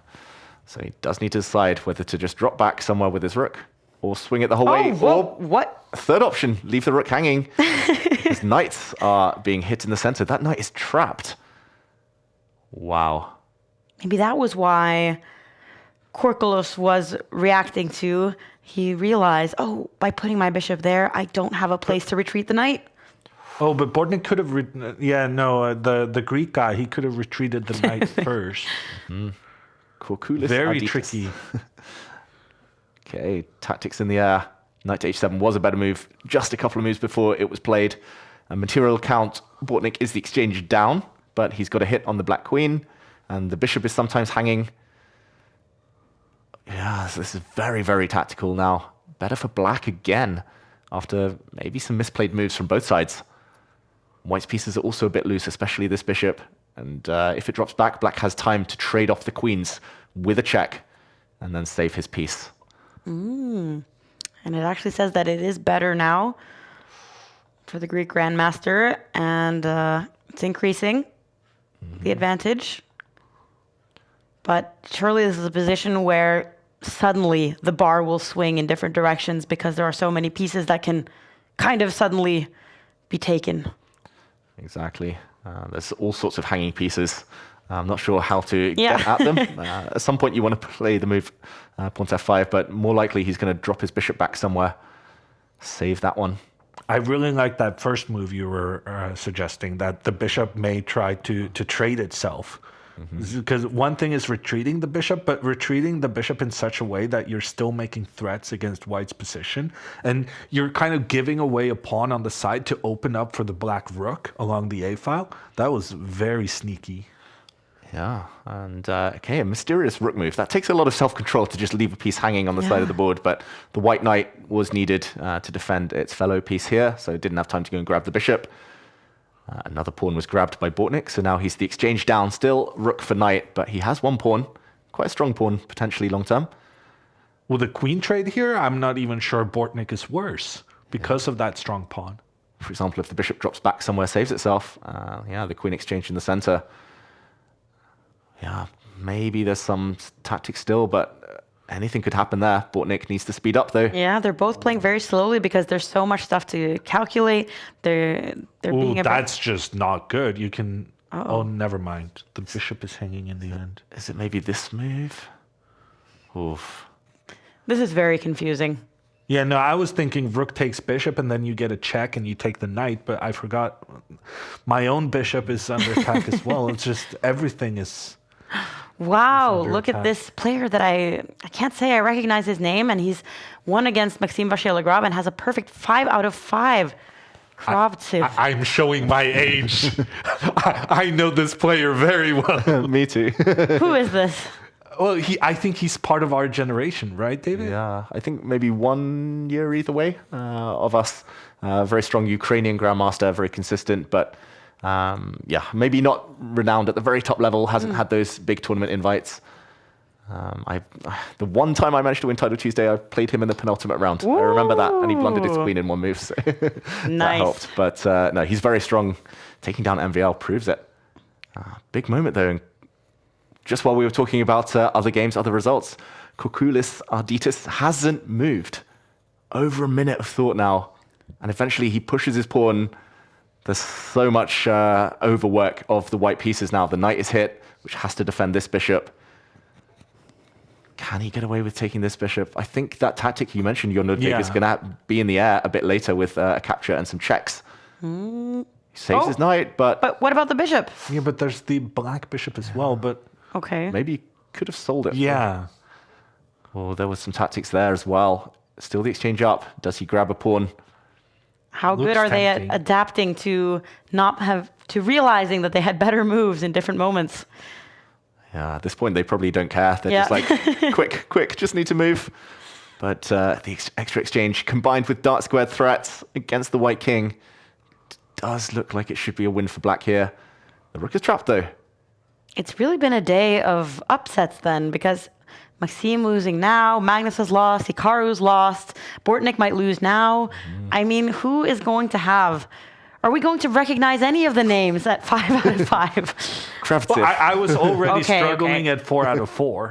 Like there were 2-3 names I hadn't heard of at any point. I agree. They tend to be younger players who are just making their way through the ranks right now. In the meantime, still a winning advantage for black, despite being a pawn down after that pseudo-sacrifice, giving back some material. The knight is coming. The bishop is coming. Just everything attacking for black. Big threat of a knight check and then a checkmate. No surviving this. It's good you pointed out because we've seen it happen so many times. But Bortnik does cover it up. Ooh, where's the killer blow? The White King is running. I don't see it. We don't see it either. Feels like it must be there, though. Practice your tactics. Does the rook slide across? I would be boring and try to win some material. But then the pawn starts running. Oh, and yeah, that would be panic stations. Oh, threatening checkmate. Okay, smothered mate threatened. But now other mates threatened. The bishop coming in, the queen giving a deadly check. Okay. For now, Bortnik seems to be surviving. Fighting hard. And look how much time he's spending. He's spending so much time. He's only going to have 20 seconds left. Bortnik might make it here. Black can go for a repetition back and forth with the queen. What would you do here? 19 seconds. Is it a practical move? Oh, wow. He gives up his rook. He's trying to break the pawn, shelter in front of the White King. There will be some checkmating ideas with the queen and bishop teaming up. Bishop f3 maybe to try and make sure the king can get away. Nice. There was a threat of a rook check as well. The White King would then run. Now you take the bishop. It's getting chaotic, but a check. Oh, that decides it. Oh, surely now. The Greek Grandmaster's winning. Queen up. Two queens up. Two queens up. Checkmate here, even with 1 second. Should be enough. There we go. Wow. Flurry of tactics there. Bortnik did not survive.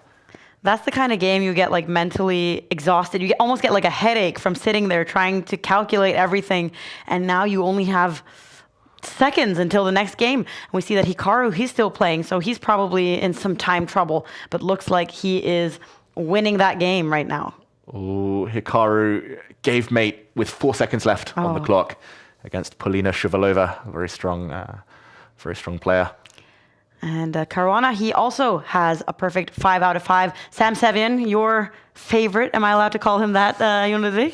Well, I just think his consistency has been remarkable because we know that in these Title Tuesday tournaments, having the consistency of having top 10 finishes all the time is very, very rare. It's usually reserved for Magnus and Hikaru. And now, I don't know if you noticed, but Magnus made a draw. What? Yeah. So Magnus is struggling here. He needs to win the rest of his games to even have a shot at this week's title. Very surprising. Magnus drawing against Brazilian Grandmaster Alexander Fia. And yeah, he really needs to win the rest of his games now. If 9.5 is the magic number, Magnus's tiebreaks probably aren't great. He needs to win the rest to have any chance of succeeding in the tournament. And in the meantime, round 6 underway, and yeah, I don't recognize the player against Fabiano, I must admit. and to be honest, that was the case in the previous round as well. Bobby now is getting these probably underrated kids. Do you think that Caruana's sitting there like, wait, where's Magnus? Where's Hikaru? When am I going to face them? Oh, never. If I keep winning. The best chance he's ever had, Fabiano, of getting all those points in the tour and winning this week's Title Tuesday. We join Magnus because he's pretty much in must-win territory for the rest of the tournament now. He's playing Lorenzo Lodici, an Italian Grandmaster who had a big breakthrough at the World Cup recently. That's not Lodici. We'll get him up in a second. Lodici there beat Hans Niemann, beat Michael Adams, and was only stopped by Sam Sevian. Not going to be easy for Magnus here. And we see a Spanish opening of Roy Lopez that I'm pretty confident that this featured in your preparation in the 2013 World Championship match, this type of position. I'm sure it did, but let's just say that there were certain things I was responsible for, and the slow maneuvering Spanish positions was not part of my responsibilities. We left that to the Fresses and the Michael Adams of the world. You lucked out. These positions, they all look the same. I just did all the Berlins. Okay. That sounds really fun. I enjoyed it, but you have to have a certain personality to enjoy these things. And in the meantime, Magnus might be enjoying this position. There was a hit on the black bishop indirectly. That gave Magnus the time to shatter black's pawn structure. The computer says it's still level, but in practical terms, with doubled f-pawns like this, weaknesses around the black king, it's not going to be possible to relax ever. I really like Magnus's potential of sacrificing a pawn in the center in order to open up for his bishop to point against the black king. I think this could be a very nice plan. Do you think Magnus is happy with how this opening has progressed? Yeah. Mm-hmm. Bit slower than usual, though, and he goes the other way with his knight instead. Oh. The reason I thought maybe he wanted to sacrifice was because now, after the trade with the bishop versus the knight, the white bishop will never really be able to point against the black king. But, I mean, it's certainly an attack against black that Magnus is focusing on. Okay. Truth be told, I'm still terrible at drawing arrows, as you guys can see. All right, so Magnus, he's actually spending most of his time right now trying to inform viewers of what he is up to. But let's hope he still has his focus on the game, because according to the evaluation, this is very even still. And I feel like if the two pawns on the left side of the board get traded off, is it realistic that Magnus wins? I think so. As long as the queens remain on the board, it's very possible to win, even if all the pawns are on the same side, because of the weakness around black's king and the queen's ability to exploit those weaknesses. So if I'm Lodici, I would say maybe don't trade queenside pawns, because the black pawn is a bit more aggressively placed inside white's half. Yeah, and he's playing really well here, Lodici. It looks like a classical game of chess here. Just really kind of principled moves. He's getting his queen in now. Watch out, that pawn that we just mentioned, threatening to advance due to a bit of a skewer.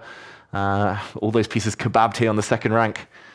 Magnus, it feels like he's got no attack going and just having to move his pieces a bit back and forth here.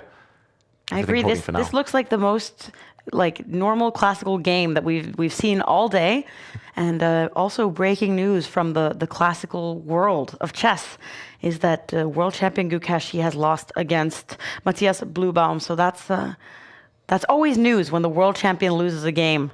Must be a lot of pressure to be facing, but could be also very interesting considering that Bluebaum is one of the candidates who might face Gukesh in a world championship match.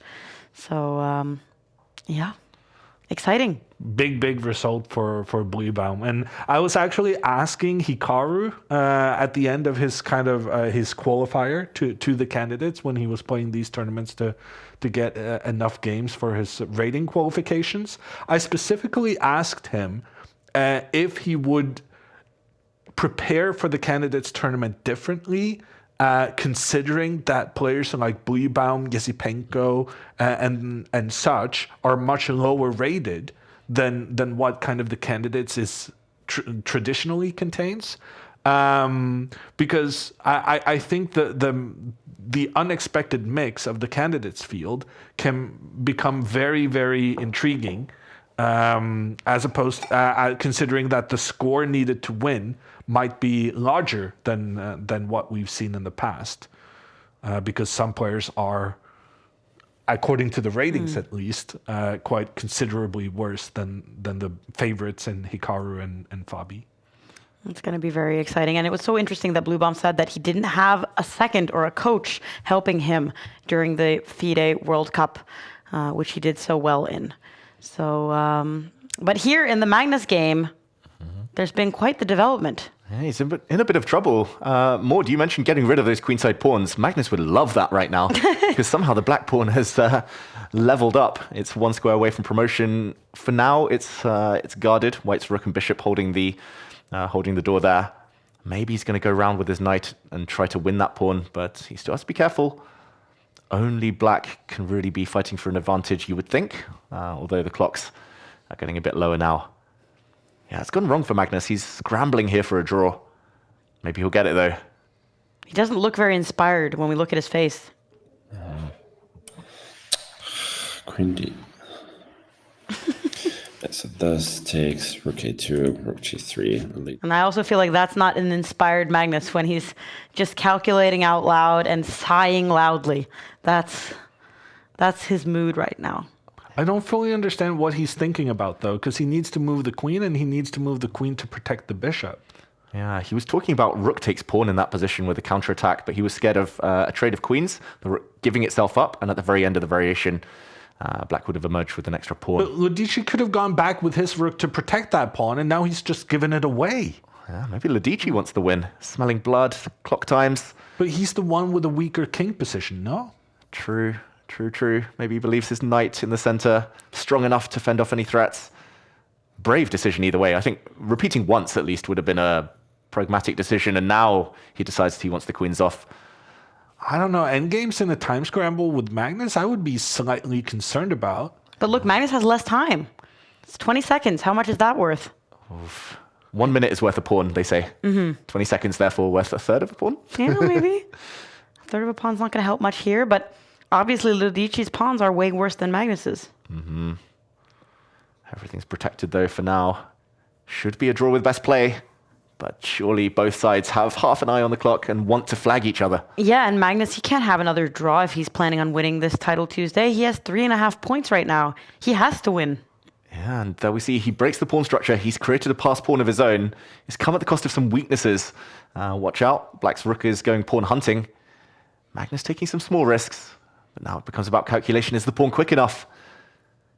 I don't know. This looks scary for Lodici to me. And also, the time difference is becoming smaller and smaller. I would feel more comfortable about a 20-second time advantage if Magnus was down to 20 seconds himself. But they've almost equalized, and we're still having 50 seconds remaining. Yeah, and checkmate threats, nets in the air here. If Black isn't careful, the White Knight still can't make its way around to deliver a check. Black Knight is coming back to maybe to defend. Yeah, but he can't go back because then Magnus has this opportunity to flag winning a pawn. And look at Lodici. Look how forward-leaning he is. He's very concentrated. He knows that he's not far away from managing something in this game, either a draw, and there's very few seconds left. Lodici needs to take the central pawn. If he takes the knight now, I think he's getting flagged. Oh, yeah, this is a horrible position to defend, even without the clock situation. Very, very bad decision from Lodici, and he hasn't really appreciated the importance of time in the context of these Title Tuesdays. This is a position Magnus can play on for 100 moves. And even have legitimate chances to win because he does have an extra pawn now. Magnus has never been the quickest on the mouse. Is he going to be quick enough? Oh, creating some threats. Lodici already on the brink. He blunders his pawn. Oh, wow. A gift. Well, it was already a difficult position to defend, I think. His real mistake was taking Magnus's knights. He needed to create some imbalance so this in order to get the position clarified within 50 moves. Yeah. Magnus didn't seem very happy with himself either. It seemed like that was a bit of a... He seems a little bit less motivated right now. Now that he doesn't have as many points, he's not in the lead like the likes of Caruana and others, but much fewer players now with a perfect score. And I really just imagine Fabiano showing up to each game being like, when am I going to start facing my rivals? MVL loses again, so he's out of the running for first place.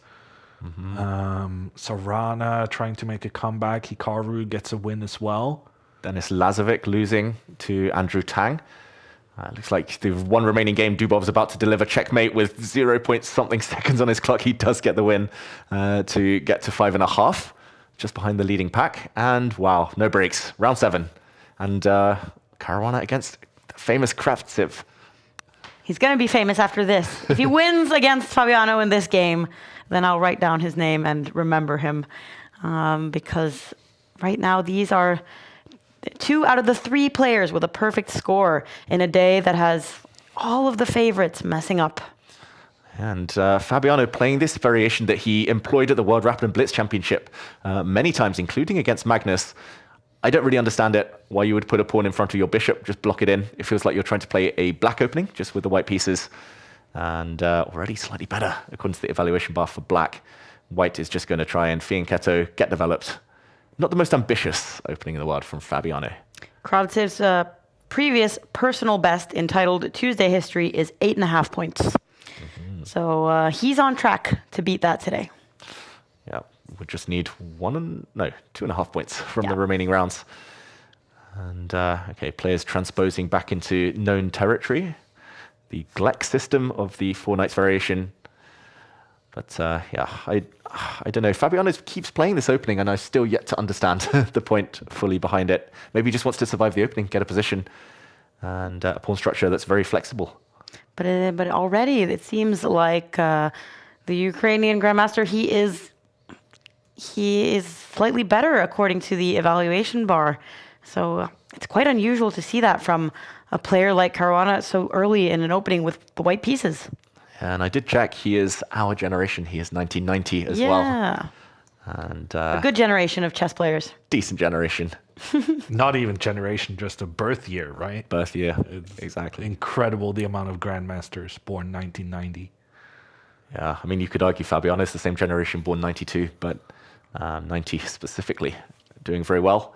And Martin Kravtsev here, it looks like he's got a decent grip on the position. Maybe the question to answer would be whether he needs to react to pawn pushes, for example.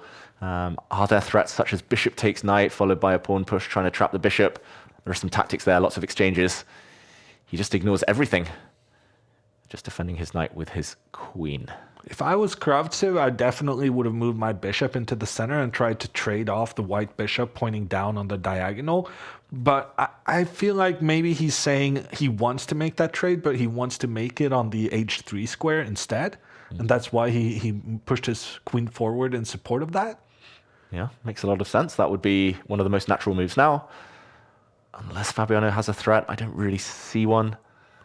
Black's bishop is not trapped yet. Yet being kind of an important part of that, because that is the idea behind the way Fabi is playing, that bishop will be misplaced sooner or later. Yeah, some potential pawn pushes to try and catch that piece, or yeah, maybe something jumping in a bit later. But I agree, like this white light squared bishop is by far the best minor piece. Trading it off makes a lot of sense. And this looks like a good direction to do so. Spending quite a lot of time here. Yeah, Fabi having a 50-second time lead is very unusual to see. Yeah, that's true. And there we go, Kravtsev getting the bishops off. Fabiano, I feel like people could take advantage by just playing a bit faster against him. Kravtsev overthinking what was quite a natural plan. Yeah, and Magnus against Caruana in the World Blitz Championship in the playoff section. He showed that it's very important if you can just play very quickly. Caruana, he is kind of a perfectionist, trying to find the best moves at all times. And although his blitz chess has gotten a lot better, I feel like sometimes people give him this rumor of not being good in blitz chess, but he obviously is. He's in the lead right now of the tournament, but the players are also kind of slowing each other down. When your opponent thinks for a minute, then you kind of allow yourself a longer think. And Fabi had almost a minute extra on the clock, and he's spending all of it on this move. And I think also Fabi is due some praise there about his blitz ability, because he was genuinely not very good in the past, but he has made a real effort into getting better at the faster time controls, because he's seen what we all can see, which is that chess is getting faster paced and more tournaments have a faster time limit, and he's adapting to that. And even classical chess is speeding up a little, with fast classical being kind of a new thing. So certainly very important. And yeah, it looks like they're both slowing down in this section of the game. Yeah, it's noticeable that players slow down a lot more as the tournament goes on, as they realize, oh, the finishing line's almost in sight. I'm in the lead. Got a perfect score. Exactly. Stakes are getting higher and higher. You automatically double check and overthink things. But okay, pawn up now for Kravtsev, grabbing white's isolated pawn on the edge of the board. And important that after some hits on the black queen, maybe a step back with a check, but she can also just retreat, defending everything. Does Fabiano have enough compensation here? Eval Bar says no, but in practical terms, it does look a bit clumsy for black. Yeah, but the benefit of taking that pawn is that that pawn can no longer trap the black bishop. We talked about how black's bishop was the pain point in Kravtsev's position and the potential for Fabi to attack it in the future. By taking the pawn on a4, not only has he won an important pawn, but he's taken out one of the main ways Fabiano was going to create trouble for black's position. So now if just the black knight and queen manages to get back alive, then Kravtsev will win this game. Oh, many things to calculate, though. Some candidate moves. There is a pawn hanging down here. The black queen could get tempted, or maybe just retreat with the knight. 2 pawns up now for Kravtsev, but the queen is in no man's land. He needs to get that queen back. This is very, very dangerous for black, as far as I can tell. Yeah, he needs a couple of moves to get her back. He's trying first, though, to hit Fabiano in the center. It is 2 pawns. It is a lot of material. Black's king is a bit bare. And threats now. Oh. Watch out. Check threatened with a pin on the pawn in front of the black king. That's what I would call like a cheap trick, you know, just like threatening something like that. Like obviously your opponent is a grandmaster. They're going to see that move. And then you have to ask yourself, was it a good move in that case? But at least the situation is improving for Caruana according to the evaluation bar. Yeah, there might be some tactics here. You can nudge the black queen. If she takes this pawn, there's a skewer in the center because the black rook is no longer defended at the top of the board here. Also, some knight jumps potentially hitting the black rook. You can't move your queen out the way because the white knight jumps out the way with a check. Ooh, that's nice. Oh, the queen is almost trapped. Does she just have to... Only one safe square there. She does have to move. Fabiano now hunting down the queen and her bishop. He's getting the bishop. Yeah. The queen has to... Oh, never mind. Oh, only move. You're right. If she'd stepped into the center, the white pawn would have also advanced and the bishop would have been lost. But this is a famous pattern, keeping 2 rooks honest with just 1 queen. That may have just saved Kravtsev. Yeah. Fabio has a draw if he wants to repeat the position. Does he want more? It was as if he was answering you there. But now with only a minute left, 30 seconds extra for Kravtsev here. I guess that's going to be a part of Caruana's decision right now. Maintain the lead, not be left behind. I think the Ukrainian was even considering playing on down a bishop because he has a couple of pawns and he has a huge time advantage. I don't think Fabi should be hesitating here because now Kravtsev might genuinely... Oh, never mind. A good practical decision, though. I think that's exactly the point. Fabiano could not risk it any longer, and only Kravtsev really had that temptation. But that was exciting until the end there with perhaps the 2 leaders of the tournament after this 7th round. It depends on how the final player with the perfect score, Makarian here on the left with the white pieces, has more time against Deak and has a better position, has an same amount of pieces. But we saw Makarian winning one of these rook endgames against Hikaru Nakamura in an earlier round. And just like then, the Makarian's king, is much more aggressively placed than his counterparts. Yeah, I thought that was a purposeful slip there, Maud. He has an extra king, basically, in these endgames. He's retreated the king. I wonder whether he could have just continued advancing, just gone all in with some rook checks, some mating ideas against the black king. Still better. Still much better here for white. But I'm so surprised to see that Makarian, he is an international master, and look at his rating, 3,122. Is that because he's not prioritizing playing that much classical chess to get the grandmaster title? Because that doesn't make any sense to me. Well, I think his rating is almost 2,600. So, I mean, it's just a lack of grandmaster norms, I suppose. I think he has the classic reputation of being the best non-grandmaster in the world, which the holder of that title has a tendency of changing quite often because these guys become grandmaster eventually. Maybe he's trying to keep that record. He doesn't want to let it slip. But he has let the advantage slip in this game. He should have gone with his king first, king in front of the pawn. That would have forced the black king away from any blockades earlier. There were some checkmating threats as well, but advancing with his pawn first has lost the advantage. And black's spending time. Counterplay, 9 seconds, 8 seconds. Oh my gosh, he's spending so much time. Dayak is celebrating already. He knows he's going to win this. What has happened with his time? Is that internet connection thing? Wow, Macarian could force a draw, even here and now, with some checks, but the clock deciding. That is huge for the standings. That is a really sad way of losing in that case. But we see that Dayak, he is happy. That means that he is joining Caruana and Kravtsov in the lead, along with Dubov. Nobody has a perfect score anymore after the 7th round. So Hikaru's out of the running as well as Magnus. No, Magnus is still in, right? Still just about, but might have to win the rest of his games. Yeah, but Hikaru's now out. After that loss, he can maximum get 9 points. Yeah, he was about to get checkmated by Dubov when he resigned, and Dubov in form, taking down Hikaru Nakamura, now gets the reward of facing Fabiano. Nobody can get 11 out of 11 this week. And we see also Norwegian Elham. I'm always rooting for the Norwegians. He is also apparently doing better than Magnus, his countryman. And we'll get back to the country standings later. But right now it is a duel between Fabiano Caruana, who's in the lead with 6.5, together with Alexander Dubov. And Dubov, he is choosing the Sicilian opening, so he wants to win this. Yeah, Dubov normally plays e5 with black if he's content with just a draw. He does go for, an interesting take on the Sicilian dragon. He's intending to fianchetto his bishop, but this pawn push is aiming to slow down White's kingside pawn storm. Fabiano, in the meantime, getting ready to castle on the opposite flank. Very interesting. These positions tend to be quite fiery a bit later on. Odd square for the bishop there.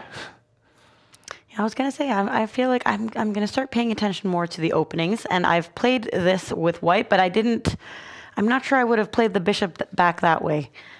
But now it's looking like it makes more sense, because then you get to trade your knight for the knight instead of your light squared bishop. Mm-hmm. Fabiano is holding off. He's asking Dubov, for example, to go for a very typical Sicilian sacrifice, rook for knight. But the white king, a bit later on, might scoot the other direction. And Fabiano would just have a material advantage. So the white king very flexible here to decide which flank to go to. Dubov just develops. Are there any reasons to go queenside at this point? Yeah, probably not. Yeah, it is more of a positional battle. I always wonder why computers favor white so much in these positions, this pawn structure specifically. Yeah, it's kind of like the position that Magnus had a couple of games ago when I was like, this is the kind of position where I don't know what to do. This is also a position where I don't know. We're going to see your A3 move now. Oh, okay. And then we move the knight back around into... Okay, thank you for illustrating this. I did maybe not tongue-in-cheek a little bit. Next time I play classical chess, you'll have to look out for this. But this is why he maybe should have played pawn to A3, because Fabi wanted to go with his knight into the center like he just did. But now after the trade, the black knight gets forward, attacking everything that white has in the center. And we see the instant response from the eval bar. Not too happy about this decision from Fabi. On the other hand, now that Dubov didn't take up the gauntlet, now Fabi can make the trade and play the C3 move. We talked about in one of the previous games, where this pawn formation of pawn on B2 and pawn on C3 is doing a great job of hindering the bishop on the diagonal. Yeah, great spot. And Fabiano agrees. He's happy to keep the knights on the board a little longer as well. I saw Fabiano cleaning his glasses, and I don't mean to offend you guys, but I feel like because I'm sitting here with two people, with two grandmasters wearing glasses, as a person... Both of which have better eyesight than you, just for the record. That's exactly a part of my point. Why on earth are you people not wearing contact lenses? Why do chess players never wear contact lenses? That's true. Like, I know very few who do. I have a phobia of sticking things in my eye. I mean, in general. same. No, I mean... Get over it. No, but contact lenses is based on the fact that you're supposed to train yourself out of a evolutionary kind of reflex to protect your eye. It makes no sense. Whereas for someone as, willing to danger as you are, see no problem in that whatsoever. Yeah, but it's a huge advantage in like when you're doing different sports. And I mean, staring at a screen, you need special glasses to do that in a good way. Like, I'm always shocked. Every time I ask a chess player, "Oh, how bad is your eyesight since you're wearing glasses?" And it's like, and I think to myself, if I had that eyesight, I wouldn't be wearing glasses at all. I would just not bother. And I wouldn't be surprised to learn the same is true for Fabiano, who's had to wipe his glasses twice so far during this game, spending time and seconds on that. Yeah, no, I mean, I got glasses pretty late. I was 18 when I got my glasses. And one thing I feel like people could have warned me about is that you will never really manage to see the world in the same way again, because keeping the glasses clean is nigh impossible. It's such a hassle. It's eternal. Like it's a lifelong task keeping the glasses clean. I think that's like there's a kind of stereotype of chess players, especially grandmasters. They can't drive and they don't wear contact lenses. It's glasses or nothing. Okay. Yeah, I support the can't drive thing. I mean, that's just what kind of... This is people who are prioritizing moving wooden pieces all their life. I mean, they're not going to be doing practical things. That I can understand. Glasses give 150 ELO, one of our viewers is saying. And I'm wondering, maybe that's what I'm trying to hint at. Are people doing this to seem kind of smart? And I don't know. You're missing out. Maybe you would blunder less in your games if you had a better vision of the board. Ooh, shots fired. Or is that a compliment? Exactly. The potential. My potential is there. Yeah. All right. I'll try that. I'll try that next time I play. And we'll see. Do you have glasses? Of course. Does even glasses exist in your wildly poor eyesight? Yes. Yeah, but my eyes are also different strength, so that's another part of it. But in the meantime, Caruana adjusting his glasses and is now dealing with a pawn break in the center. Very timely. If this hadn't happened, then white might have just been kicking back the black knight, pushing pawns forward, and black would have been riddled with an isolated pawn for the rest of the game, a backward 1-2. Black does have a slightly worse pawn structure, doubled F pawns, but they do keep the kings safe, and that's quite nice in blitz chess, in quicker time formats. The rest of the black pieces look very, very active. I must say, I probably prefer black here. I really enjoy this pawn structure in general, especially because they control so many central squares. I think Dubov, maybe lower on time, would be the happier of the two, though, with an equal result here.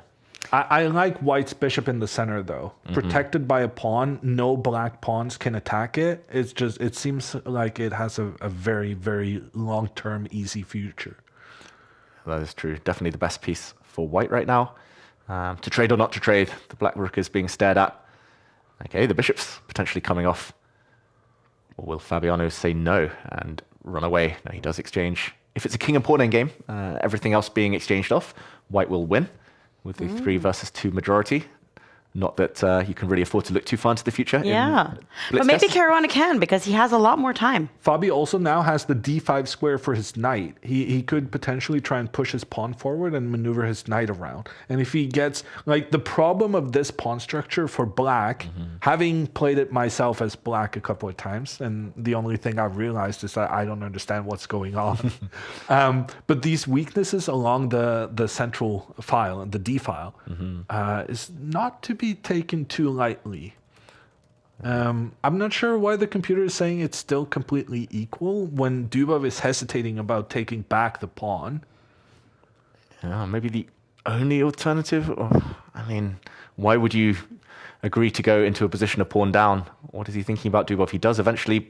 Oh, apparently it's a blunder due to this move. But then I don't understand, why wasn't he in huge trouble to begin with?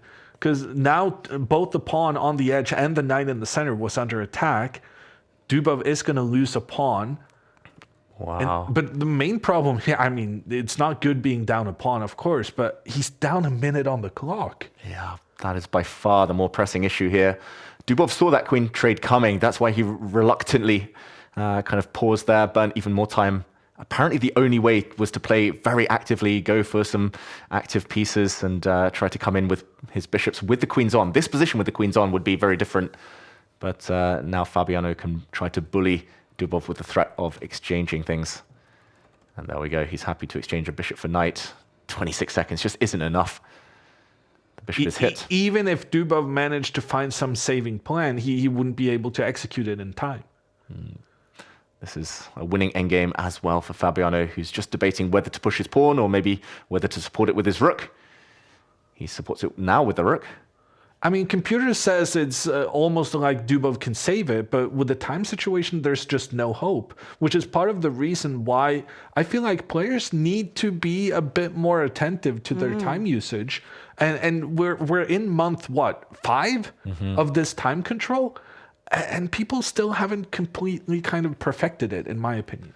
Yeah, for sure. Dubov, he's an infrequent visitor to Title Tuesday. Yeah. It's one in every few weeks, and definitely feels like this game, the clock has been so surprisingly used. The White King is now coming. You can even walk into a discovered check. There we go. The King is such a good piece. And Fabiano, he's going to get the job done. Especially rook versus bishop. You can pre-move rook moves on light squares for eternity. Oh. Yeah, that is a very good point. In a position like this, there would be some chance to save yourself for Dubov if they were equal on time, right? But as it stands, there's just no chance. Or back in the day when there was increment, he might have had a chance to save it, but not this time. Caruana gets the win and moves up to 7.5 out of 8 in the second break. Wow.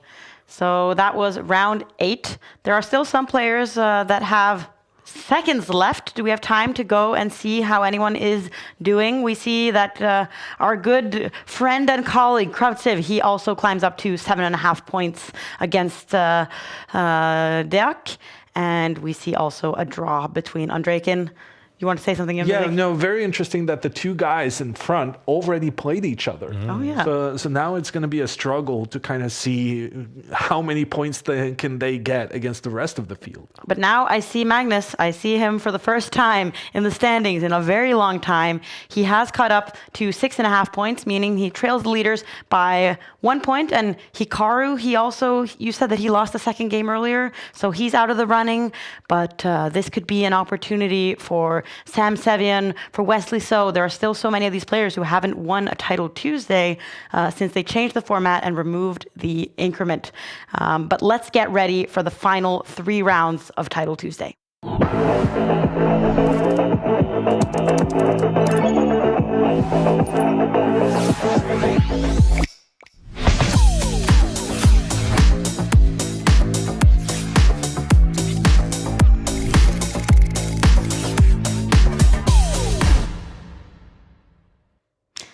All right, and let's also take a look at one of the more dramatic moments or time scrambles that we saw earlier in today's 5th round between, well, not exactly in the time scramble, but a dramatic game here for Alexander Bortnik, who's won Title Tuesday and has done really well.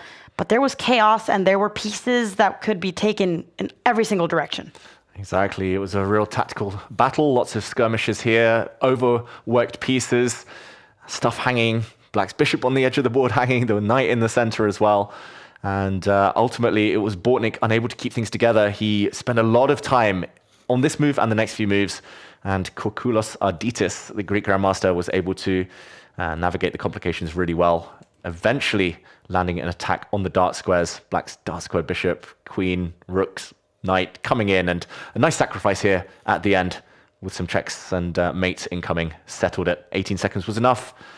Bortnik tried to struggle on, but after the bishop was captured, we saw a deadly check from the black pawn, and then the rook deliver the killer blow, winning the white queen.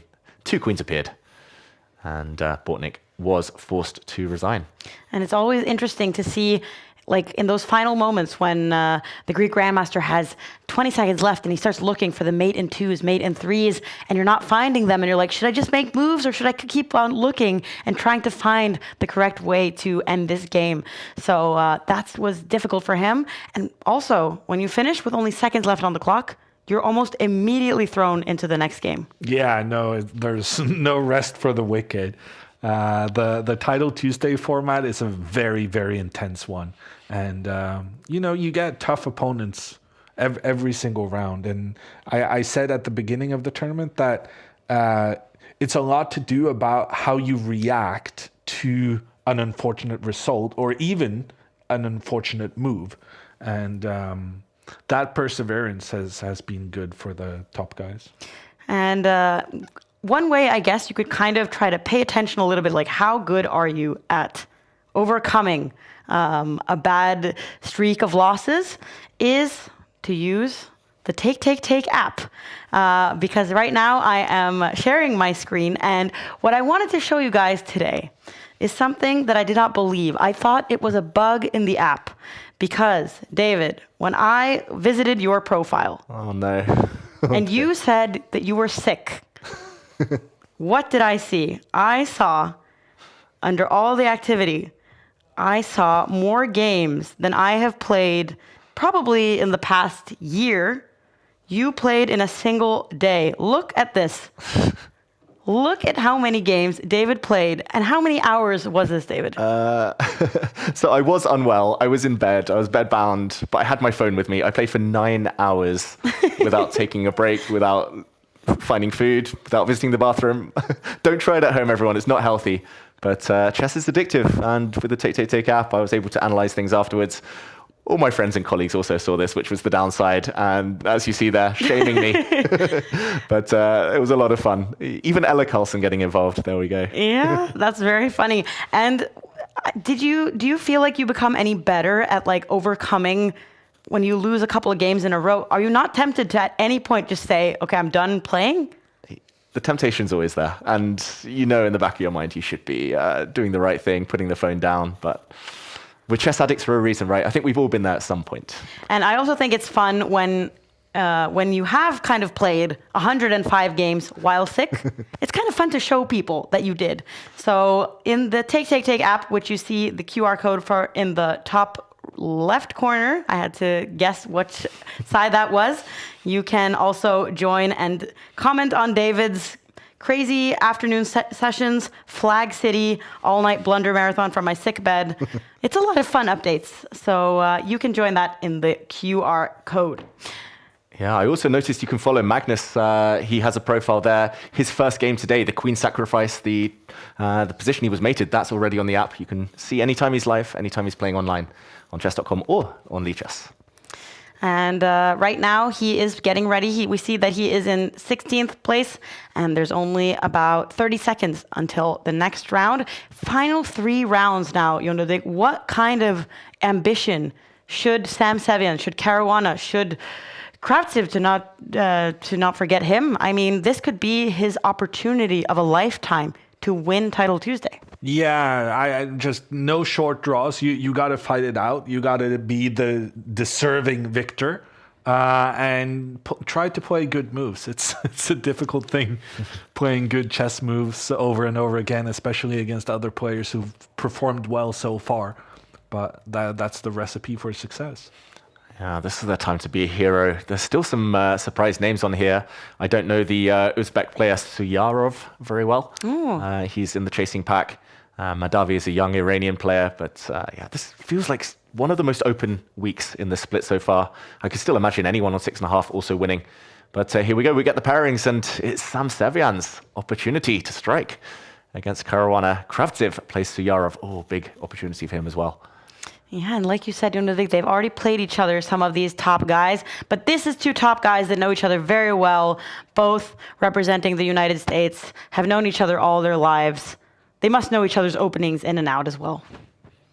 Yeah, and Sevian here is playing into something very topical very popular at the top levels these days. The bishops getting exchanged, black taking on these two doubled pawns in the center of the board. Yeah, you get more central control with more pawns in the center. You also open up for your rook along the f-file, but there's some lack of flexibility because the pawn behind the backward of the two doubled pawns doesn't have the option of getting out of the way if it's attacked, for instance.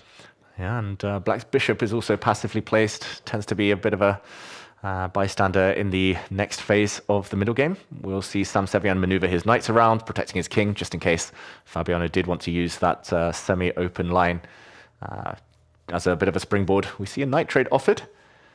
Always got to calculate in these situations. I don't think there are any tactics against that knight right now.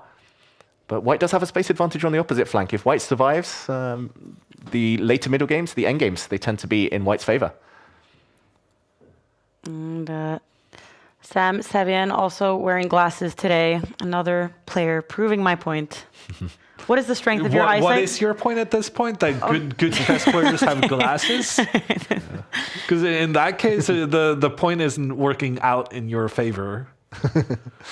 Even Magnus sometimes wears glasses these days, quite successfully. That's true. Hikaru is not usually wearing glasses anymore, but he did when he was younger. I've seen the pictures. Yeah, and sunglasses too, even in classical games. But this time, Battle of Sam Sevian and Fabiano. I really like what Sam's doing. He's pushed back the Black Knight, which is a very passive piece now, at least for the next couple of moves, and he's finally breaking in the center, saying, okay, I'll either get a very strong pawn center, or I'm going to ruin your structure even more. And if that trade had happened, there would have been some targets on a newly opened file. Black has a nice piece, but alone it won't cause too much damage. Fabiano lower on the clock as well. Sam's doing everything right so far. It's leading up, and he knows that he has to win. He is half a point behind. I'm sure that the players have spent a little bit of the break they just had looking at the standings. They must have done that because there's 3 rounds left, and now it's really starting to mean a lot. I mean, 10 points for Sam Sevian, that would shoot him far up on the standings for Split 2, could qualify him for the Chess.com Global Championship in April, which could secure him even more points in the Champions Chess Tour leaderboard overall, which is the way to the Esports World Cup. So this is very important. Huge game, and it's going to be even more important for both of these two because it looks like Martin Kravtsev is about to deliver checkmate already. Wow. On board 2, so he's going to move up to 8.5 out of 9. He's on a roll today. Had a very one-sided win against Suyarov, or at least that result is incoming now. This position is still so tense, though. Yeah, very, very ambitious play from Fabi, just pushing those pawns up in front of his own king. Yeah, it's weakening the black king, but he's also trying to create some danger for white's king as the pawns approach. Yeah, I'm surprised he kind of showed his hand and then didn't back it up. Being consistent, kind of bringing the queen out maybe, and just pushing those pawns looked like the way to go. But he's playing on the other side of the board now, keeping an eye on this pawn, defended for now, but also threatening to come in to an outpost. And the clock's leveling up. Fabi fighting well. And the problem for Sevian is he cannot protect against this c4 outpost for black's knight, because the only piece that can really control that square is the queen, but the queen is needed to protect the white king. There would have been tactics if she'd moved away. Knight takes pawn check, and the black rook would have been staring down a knight, so that knight did retreat. Okay, so that was why he played the knight to h2. And now when Fabi does get his knight to that square, Sevian at least has an immediate response. Yeah. Well, but now Fabi, I think, is going to be willing to sacrifice something. Like if the white queen tries and chase away the black knight, something like queen b3 here, then I think Fabi is going to sacrifice a pawn in the center and really get a lot of energy in his pieces, pointing down on white's king. Not, of course, helped by the fact that white's queen is kind of moving away from the defense of the king at the same time. Ooh, we might see it. Oh. First a tickle of the white queen, asking her where she wants to go. Also, it's nice to find out what your opponent's intentions are. If Fabiano, once he can bring his knight back and say, okay, repetition or not, he'll get some information there. But if he does, then Sevian might push his pawn on the side of the board, kind of preventing the knight from returning, right? That's true. So Fabiano may be looking at the other side of the board now. He just drops his bishop back. Very controlled play so far. Momentum feels like it's on black side, despite the eval bar being in the center. Now, why are you moving your knight into the center when the black knight, the rook into the center when the black knight can just return to its outpost? Maybe he doesn't know what else to do right now. I mean, what else is Sam supposed to be doing? It seems like Fabiano's plan is quite clear. He's at least attacking on either the right side or in the middle. Maximum tension. Jondovik, you were right. D5 was played just to protect the knight. And yeah, things are getting a bit scary now, I would say, for white. I just really don't like these two pieces. They just look like sitting ducks ready to get hit by some black pawns that are advancing right now. The two black knights look glorious. Watch out, there's a threat. Some forks. There's a pawn hanging on the left side, but that pawn is like the pawn you never even consider taking. But I was kind of considering it right now because I thought maybe the pawns could help that bishop out of problems. But Sam doesn't want to create any more problems for himself. He wants to trade the queens. Might be a Norwegian thing. The Norwegians are infamous for grabbing pawns. No. That's good. And regretting it. Yeah. Well, not necessarily, to be fair. But Fabi's about to grab a pawn. Oof. That knight is almost trapped. If it retreats, well, it doesn't want to go into the corner. If it retreated, the black knight would have come in with some devastating checks. So this is a... Might still do it, though. Yeah. It's a cool idea, deflecting the black knight away to try and take the one in the center. But this check does look very tempting. Yeah, but the problem now is that white's knight can capture the black bishop at the end of that. Yeah. So Fabi decides to get the bishop out of there. I want to win the pawn more than I want to create a knight fork. This is looking promising for Fabiano now, and he has 10 more seconds, which is not a lot, but feels like he's the one who's been making threats and improvements. Yeah, there was a moment he could have pushed his pawn forward. That was quite a fast pawn to start running. There were also some other ideas tactically, but now at least white has a bit of a grip. It's not so easy for black to make progress here. Ooh, the white pieces are very active. The white knight, especially with the time scramble incoming, it's going to be so stable and so flexible. Playing with bishops in a time scramble is the worst thing. The opponent just moves everything on light squares, and what's the black bishop ever going to do? But here we go. Fabiano is banking everything on his pride and joy, the pass pawn. He's very dependent on that pawn pushing even further forward, because right now the pawn in the center is blocking the black bishop from kind of contributing. And if the white knight was able to maneuver itself in front of that pawn, then all of black's pieces would be really, really bad. But Fabi, I guess, correctly is saying that I will be able to push the pawn forward. Very important, the white king as well can't act as a blockader. And ooh, knight for bishop exchange. That shows that Sevian is probably happy with the draw, which makes sense. He's a pawn down and downtime on the clock. How much does the time situation matter right now? I think we'll find out very shortly. It could be a case of everything disappearing from the board here and now. Yeah, it kind of looks like it right now. Suddenly, Sevian is better, but he's only better to the degree that he will be able to salvage the draw, right? Here we go. Right? Ooh. Oh, it's the black king in time to start running over. I don't think it is. Maybe. Ooh, threaten some checkmates, buy some time on the opponent's clock. I think he is just in time. Never mind. This square is the key. Now the question is whether they want to flag each other. Oh. Sevian says yes, he doesn't want the rooks off. Oh, Sam. Wow, this will be ruthless. Oh, jeez. No, but there's no way Fabi doesn't survive 50 moves with 20 seconds, right? Yeah, his king is a bit awkward for black. Oh, He can't pre-move yet. this is scary. Oh gosh, this is the most ruthless thing I've seen in ages. No. There's no chance he loses on time with 20 seconds. That's an average of half a second per move. He should be able to do that, no? 20 more moves. 20 more moves in 10 seconds. Oh. He's actually up on time now, Fabiano. Maybe the shoe will be on the other foot. Oh my gosh, if Sam loses because of this. Oh wow, Sam, what are you doing? 5 seconds. Oh. Okay, he bailed out. Just in time. But I like the fact that he was considering trying there. He was like, let me test you before you assume that this is just going to be a draw. So that was a fight till the very bitter end. And we can see some of the other results right now coming in. It is Kravtsev of the 1990s generation that is rooted for here in the studio because of that, who is leading 8.5 points, hasn't won Titled Tuesday, not to my knowledge, and definitely not since they changed the format to be no time increment. This is going to be huge for him. Some other 90s chasing him, Jan Nepomniachtchi and Andrejkin, but the biggest 90 of them all, Magnus Carlsen, is nowhere to be seen. He has lost this round against Andrejkin and is out of the running. He's out of the running. Wow. And this is really an opportunity for a lot of players to catch up some points to the leader, Magnus Carlsen, who has the most amount of points in the winter split in the Champions Chess Tour standings overall.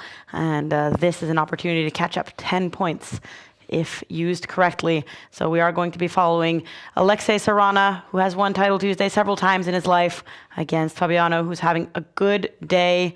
But Fabiano has had a lot of long games, and he must surely get slightly tired from this now. Yeah, it feels like he's losing a bit of steam. There's been some time scrambles and maybe not as speedy as we saw from him earlier in the day. We see a Queen's Gambit declined, rock solid. And okay, now the Carlsbad pawn structure with black having a nice pawn chain, white having a nice pawn chain, and some maneuvers around. Still a lot of opening theory in positions like this. Fabiano, what's he going to do? He moves his rook. The white knight goes back, stopping black from jumping into a nice square in the center. And some maneuvers. Sarana, his score with white is just phenomenal in all time formats, but yeah, with white, more so than black. He is a bit of a heavy hitter. And Fabiano's got a set of pieces off the board, is happy now to retreat. This is something that Magnus enjoys, this type of pawn structure. Is Fabi happy with a draw now when he's half a point behind? Oh, you think he's in must-win territory almost? I don't know. But he regardless, he needs someone to take points off Kravtsev. And for Fabi, you know, getting a draw here, if Kravtsev loses, then there will be a huge amount of guys on 7.5 points. Is that kind of the best thing to hope for? Or maybe I should listen to my own advice, which is don't look that much at the standings and just play. I thought you were asking this moves. as like a hypothetical question, and you were going to shame me if I didn't say, yeah, of course he has to win. Yeah, Martin Kravtsev, he's playing against Andrejkin. So I guess is that a player that Corona trusts? No, not particularly. I would. Okay. Well, he just did beat Magnus, so obviously he's capable. Yeah, former candidate, 1990. You know, I trust Andrejkin, but we will see. Kravtsev has played a very aggressive Sicilian against Andrejkin. Looks like a good position again for Martin Kravtsev. So maybe it will be must-win territory. I think at this point, either there's a heavy pile-up on one score and everything decided by tie-breaks, or Kravtsev might just run away with it. In the meantime, more exchanges incoming. At least that's what Fabiano is trying to do. He's got an isolated pawn now. But is that enough of a factor for white to press a real advantage? This pawn nicely blockaded by white's beautiful knight. The black bishop as well, a bit of a problem piece. I think we all take white here, but do we think it's a big advantage? Is it enough for Sarana? I'm surprised by that move, because now Sarana can just take the knight. I felt like Fabi was waiting for white to push the pawns forward on the king side, and then he could make that knight maneuver. When white's pawn would be blocking the white bishop. I'm very surprised by how nonchalantly Fabi allowed that trade to happen. Wow, big moment as well. Queen for 2 rooks. What do you fancy here, Fabiano? He says no. Mathematically makes sense. You get 2 rooks for a queen, but queen and knight combine really, really well. And I don't think black's rooks would have had many targets, so I can see why he dodged that. But the dream now for Sarana is to trade off the rooks and the queens and end up with a beautiful knight against a rather sad passive bishop. Oh, this is going to be a lot of suffering for Fabiano, but okay, he has found a good square for his rook. And there's so much left of the game when they have more than 3 minutes. It feels like we're entering this phase at a very early time of the game. Yeah, he's loosened up the white pawn structure, but he couldn't take anything there. White's got everything covered. Oh, I would hate to be defending this position with black. Just feels like endless suffering. Oh, Maybe not even endless.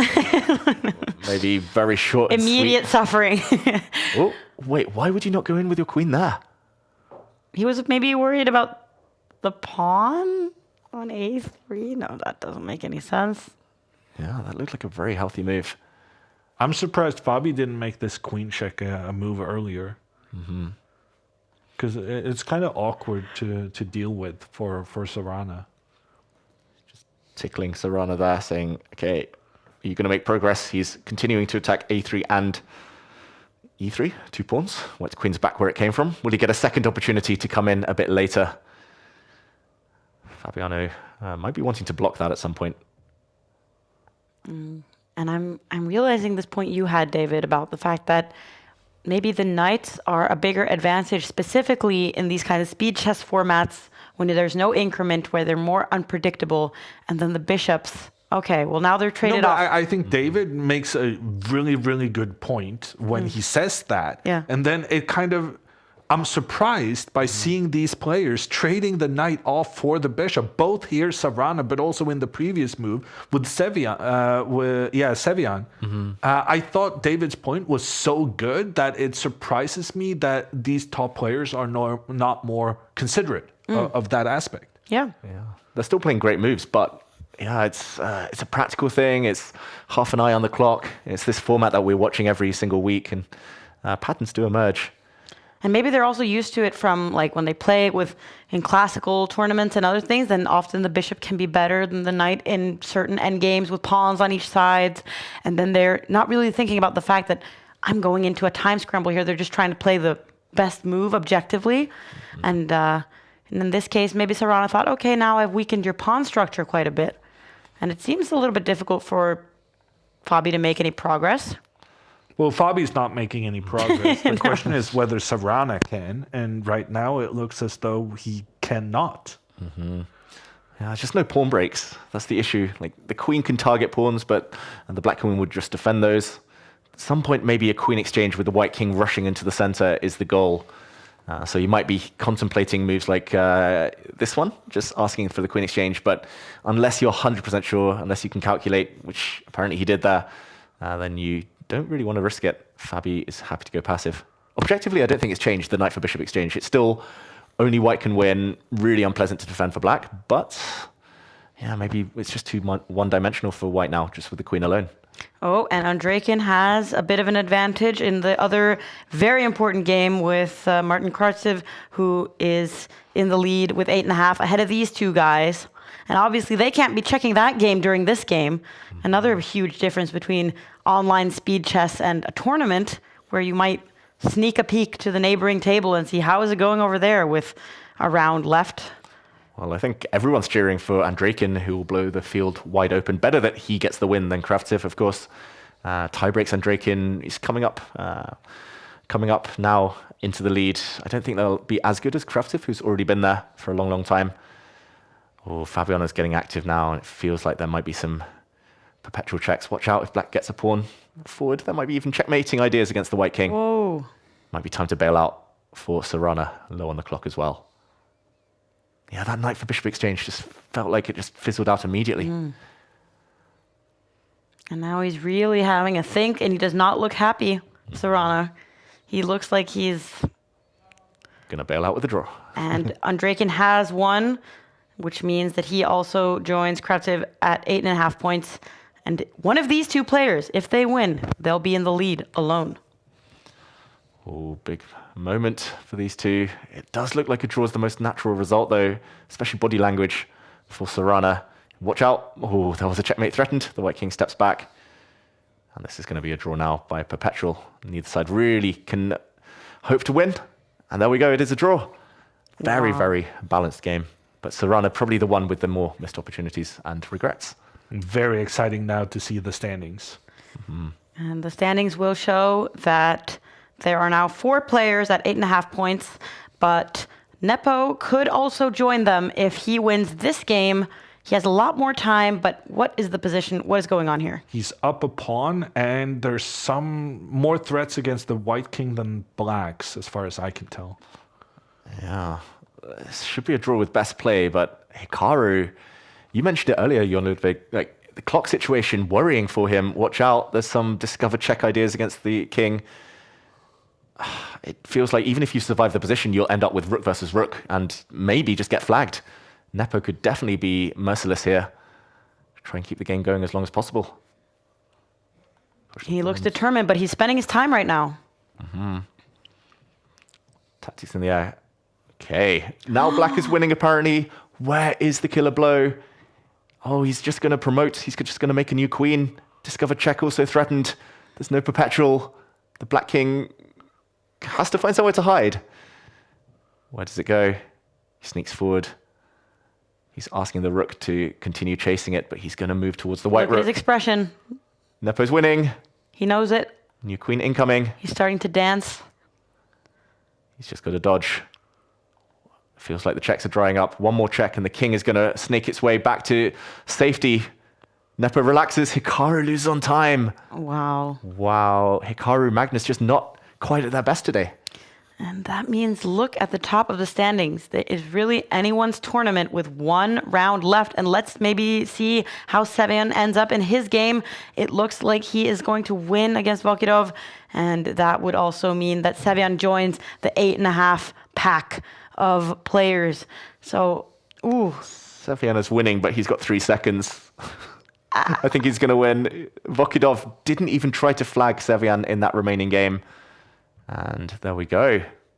It's a pack of 6 now in the lead. And that means it's very probable that several players will be tied for first, and that it's going to be the tie breaks that determine it.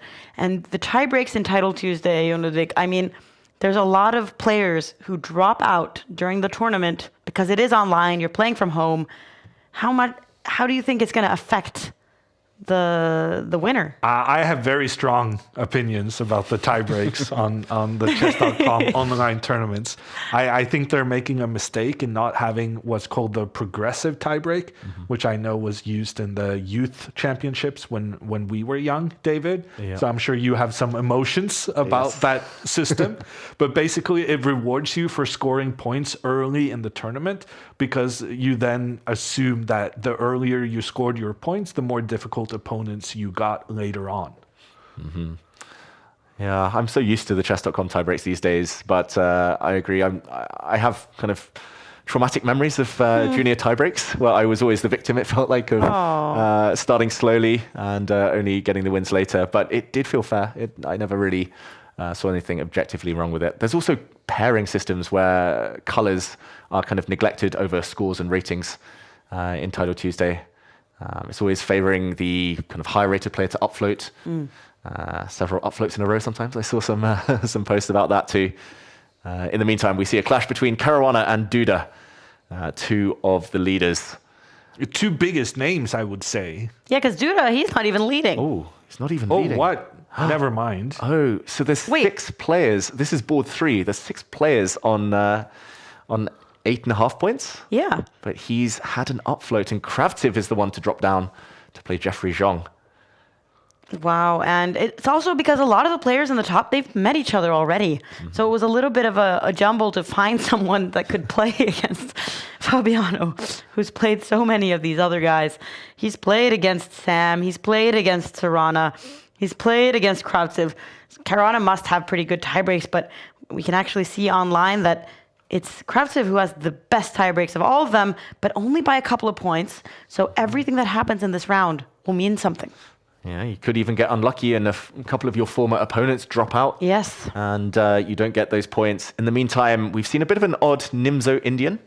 I know someone in the studio who's written a course on the Nimzo Indian. So what do you make of this, Jon Ludvig? Looks very, very good for Fabi. He's sacrificing his knight there to ruin Black's pawn structure. The Black king is going to struggle to find a safe haven for a prolonged period of time, even though all of White's pawns are on the dark squares and he has a dark squared bishop. Usually strategically very, very unfavorable for Fabi, but here it's more to do with the safety of Black's king rather than the strategic disadvantage of the bishop. Exactly, and the Black Knight is just really bad. If he could pick it up and somehow put it on, this d6 square, for example, controlling everything, then Black is simply doing very well. Maybe he's going to run at some point towards this flank, but it looks really slow. And there we go, he does. But Fabiano, the bar goes even further in his favor. He's going to activate his bishop. Yeah, so all Fabi needed was one pawn over to a light square, and he immediately creates a very, very good placement for his dark squared bishop. So he's not suffering that much with the bishop's inability to participate, essentially. And it's also interesting that Duda, he can kind of use, maybe perhaps to his advantage, that Caruana, he needs to win if he wants to win the tournament. Maybe he'll overextend his position a little bit. So right now it seems like Duda, he's trying to consolidate, keep his pieces close to himself and hope that Fabi takes some big risks, perhaps. It can be an advantage when you know your opponent is like obsessed with winning the tournament right now. Yeah, Duda has played this face very, very well. He's doing a great job. And he's gotten his knight developed. Yeah. Getting his king to safety and getting his knight involved. Yeah, he's down a pawn, but he's down a pawn in a fashion where the white king is very unsafe. And somehow he managed to make the black king safer than white's, which wasn't really obvious if we go back a couple of moves. Exactly. And I was going to say it was instructive that neither side is caring about a pawn. Fabiano taking this one. But at least it does mean the white rook can get active a bit later. I don't know. I think this is just the position. It's hard to keep control with white suddenly. And momentum's I'm turning. very surprised the evaluation is favoring Fabi this much, because I think in practical play, this is already kind of sketchy for him. Ooh, that last move was very important, though. Pushing the pawn to keep the black knight offside. Keep it on the edge of the board. But definitely the white king feeling the heat. Fabiano trying to trade off. I guess if he exchanges everything, if it's just the queens and pawns, probably he has a big advantage since white has the furthest advanced of the pawns. So he's just happy to try and get the rooks off the board. If the black knight ever moves, he might even be tempted to take it. Okay, a very tense position. Best position Duda's had in a while. Does he take that knight off the board now? Well, he has to, surely, right? Before it starts jumping. Oh, yeah, I think practical terms as well. Oh, he's spending a bit of time. Yeah, the thing is, if the knight is taken, queen takes back, and suddenly there's checks into the right corner. Oh, that's true. It's a favorable exchange, or it's one that Fabiano probably wants to make, but maybe now is not the right moment. Well, if you don't do it now, the knight is going to escape. Yeah. Big moment. What does he play instead? Fabi's actually down a minute and a half.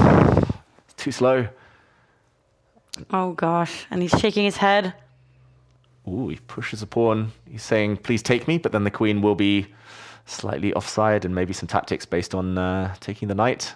I think he's just giving up a pawn on the side to make the strategically favorable trade of bishop versus knight at a moment where the black queen cannot target the white king after. Exactly. He might want to get a rook to the 7th rank as well and replace it with a very strong pawn.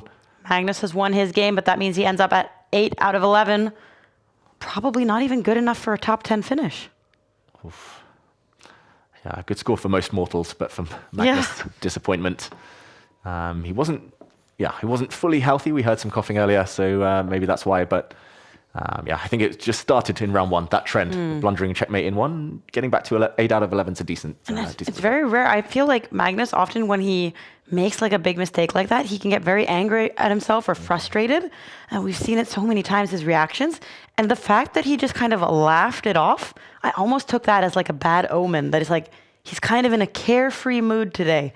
And he never really fully recovered from that. And these top other guys, they've avoided playing against Magnus, which is why they have so many points as well. Yeah, most of them haven't played Magnus. Most of them haven't played Hikaru. And that helps. Maybe not helps their tiebreak, but overall score. I think this pawn is just going to be captured next to stop the black knight coming in. Suddenly Duda's lost most of his advantage on the clock. Yeah, why is he spending so much time thinking? Okay, he takes with the queen. Now, at least he's saying that if queen takes pawn, the black rook can come in.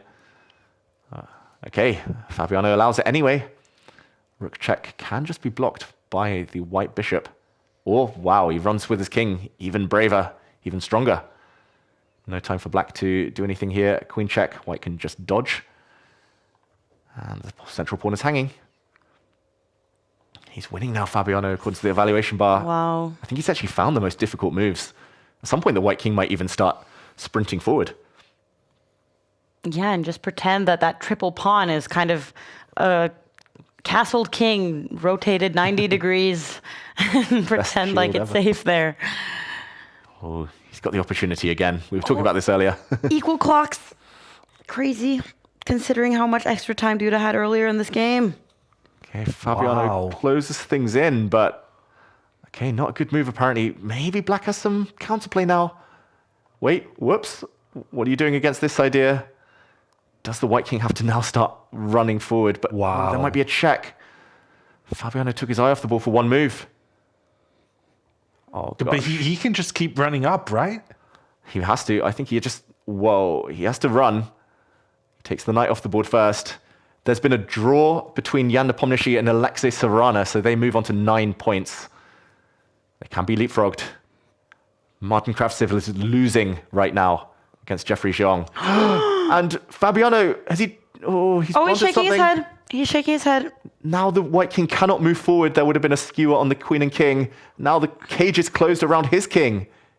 It's Zugzwang. Can he even move a piece? He has to go one step back with the queen. No, but then the rook...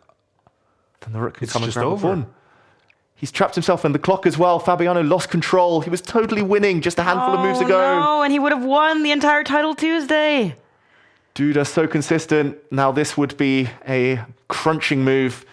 The queen sliding back instead. The clock's going to decide. Even if Fabi survives on position, now the rook can come behind, and we're going to get a result any second. Check. We're going to see some mates now on the board, or just a queen endgame. Poor Fabiano. He played so well all tournament, but it's fallen apart in just a few moves. And Duda gets the win. Wow. And look at him. He was celebrating. And let's jump into another important game. Also, 2 players with 8.5. Whoever wins this, I think, is the only player to end up on 9.5 points. So this is the winner of the tournament. Andrejkin, the 1990 year that we were talking about, that vintage. He's totally winning. It's so easy to make moves here as well. The pawn protects the king.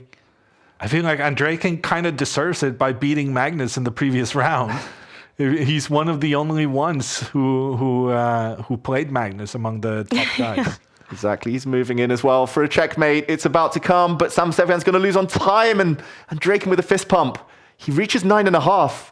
We think he's the only one to make it there. Has he won the tournament?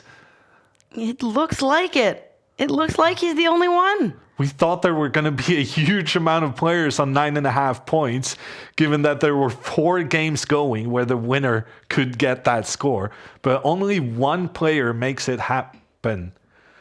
Oh, and I'm so happy to see Elham represent Norway in a good way, because as you may know from watching our broadcasts through the Norwegian lens, we are always looking at the country standings as well. And Norway, 5th place. I thought that Elham score would help, but of course the US, Poland, India, and also Greece, which we've seen several strong performances from today, winning there. But most importantly, the individual standings, obviously, Andrejkin, 9.5 points.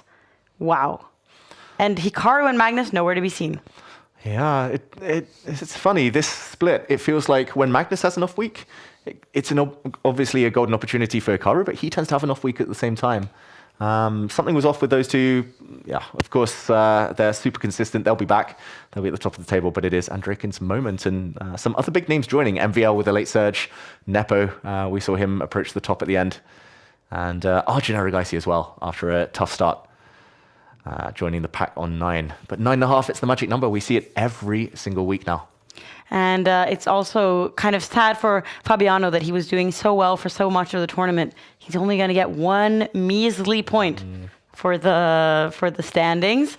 And Sevian as well really had a promising performance and gets 0. It's very brutal, those final rounds. Yeah, no, I mean, the Title Tuesday is the toughest tournament there is. And in some way, I think it's nice to be reminded how tough it is by seeing that even Magnus and Hikaru sometimes finish out of the top 20. Because it's very difficult to convey to people how tough this tournament is when Magnus is winning it half of the time. Yeah. But the reality is that one loss, one draw can kind of shake your confidence, can knock you out of even a position where you're completely winning. You make one unattentive move. The guy sacrifices his queen against you for a checkmate. And it's just these tricks exist everywhere, and you have to navigate them, you have to spot them, and you have to avoid them consistently through 11 harsh rounds. And well done to Andrejkin, who managed. He definitely had a surge there at the end. Yeah, he won 3 games in a row, got really inspired after his win against Magnus, obviously, and didn't lose a single game, but he actually opened the tournament with a draw in the first round and was able to catch up. And so he didn't even need these tie breaks. But look at how much the tie breaks matter. Arjun Erigaisi playing in the Vaikonsei tournament, playing classical chess, then going immediately to his hotel room, rushing to get there probably to make the tournament on time, delivering a good performance, as good a performance as second place in points, and he only gets a couple of points for the standings. Yeah. It's brutal. It's better to think of it as joint second rather than 8th place. He can say, okay, I came joint second, I'm in better form now, I'm going into my next classical games in Vaikonsei with confidence. If you say, oh, I was the 3rd, 4th seed and I came 8th, it's small margins here, of course. And I mean, Magnus winning half the time, that's impressive in itself. But in other sports, it's often 1 or 2 names dominating. Here, we're seeing multiple different winners. They might just get 1 or 2 wins of tournaments here and there. But yeah, it can definitely start a trend here for Andrejkin, for Duda, for others in the race for the EWC.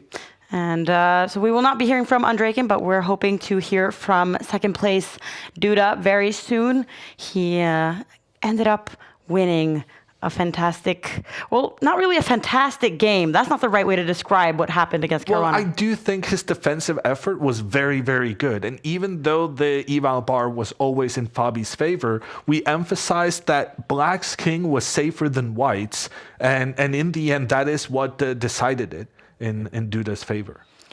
And we will hope that we can be joined by him, and we will also be hearing from Alex. Oh, hello.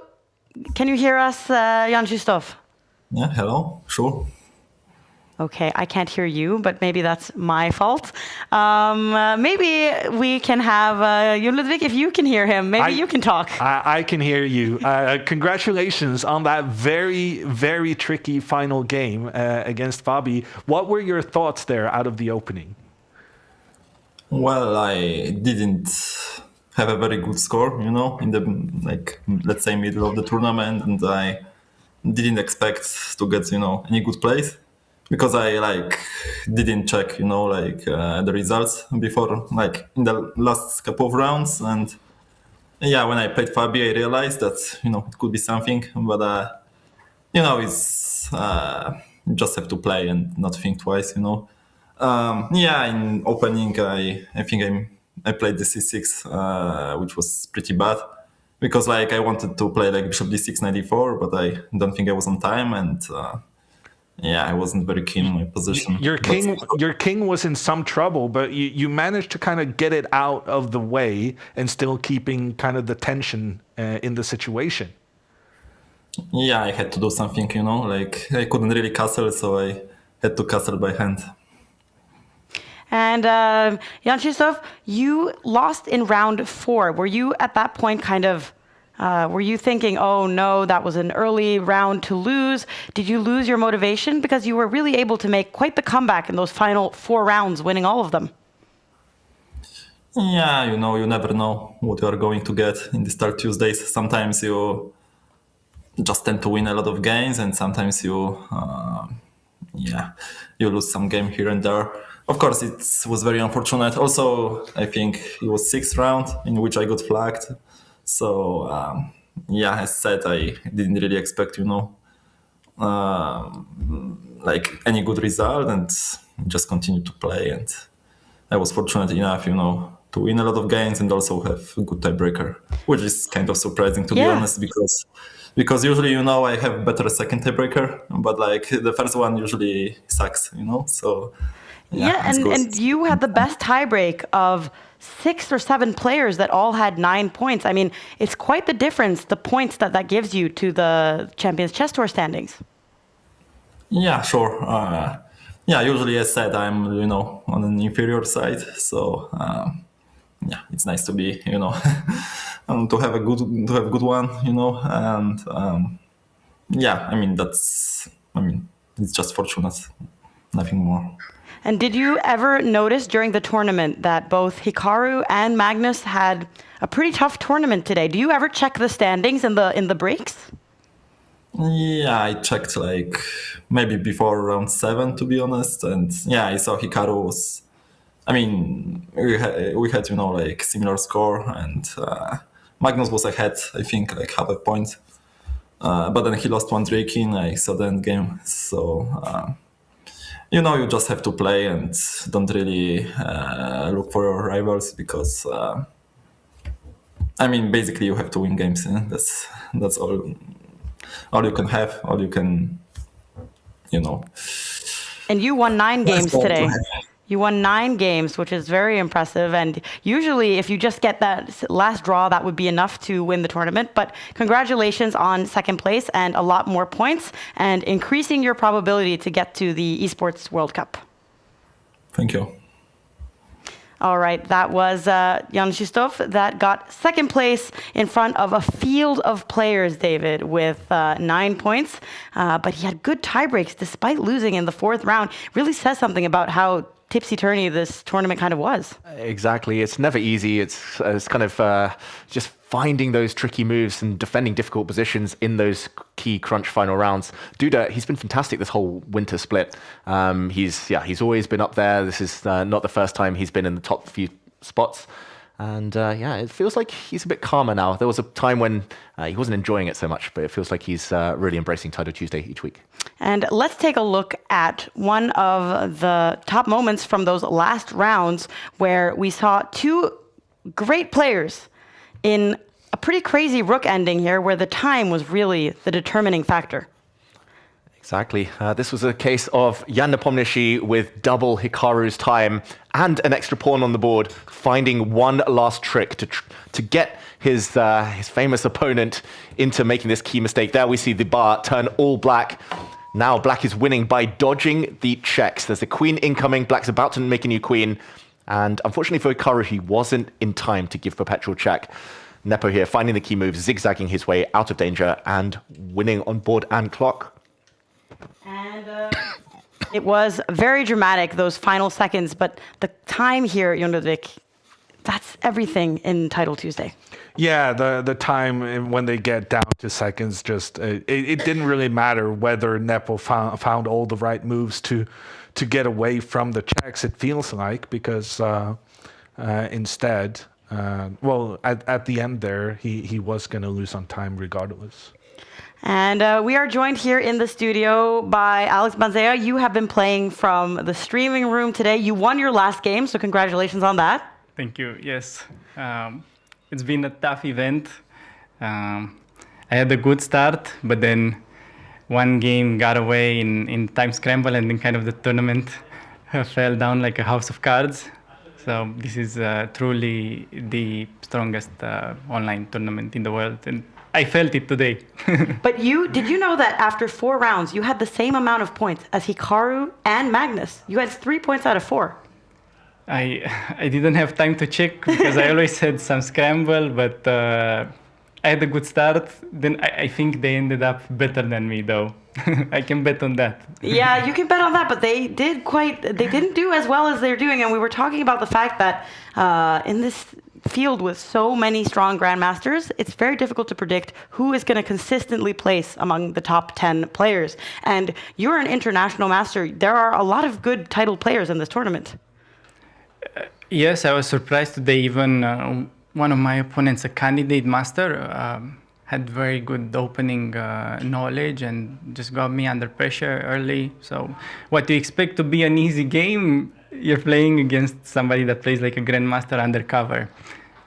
So Magnus lost to a national master who had a queen sacrifice against him for checkmate in 2 moves. Wow. And you're talking about the openings because you yourself, you are creating a lot of opening courses. So how much of that are you able to use in this tournament? Is that helpful? It is very helpful usually, but even as you say, I'm the type of guy that studies chess nonstop and knows everything. Some days it goes smoothly, but other days like today, you get something new almost every game, which makes it very difficult. So it just motivates me to keep playing and trying to get better. Yeah, and David, you have like some experience with creating openings. How important are openings like in blitz chess? Yeah, I think they're extremely important, especially now with the kind of lack of increment. Once we've taken that away, it's so nice to just get a bit of a head start on the clock. If you know your ideas inside and out, there have been many times I've played a high-rated opponent, and just having that one trick buys you or kind of gets you an extra 1 or 2 minutes, and that can decide later. So yeah, I must admit I'm a big fan. I watch a lot of Alex's videos, opening videos, Karakan, Jabava London, and yeah, I think a good tip for everyone at home to know their stuff.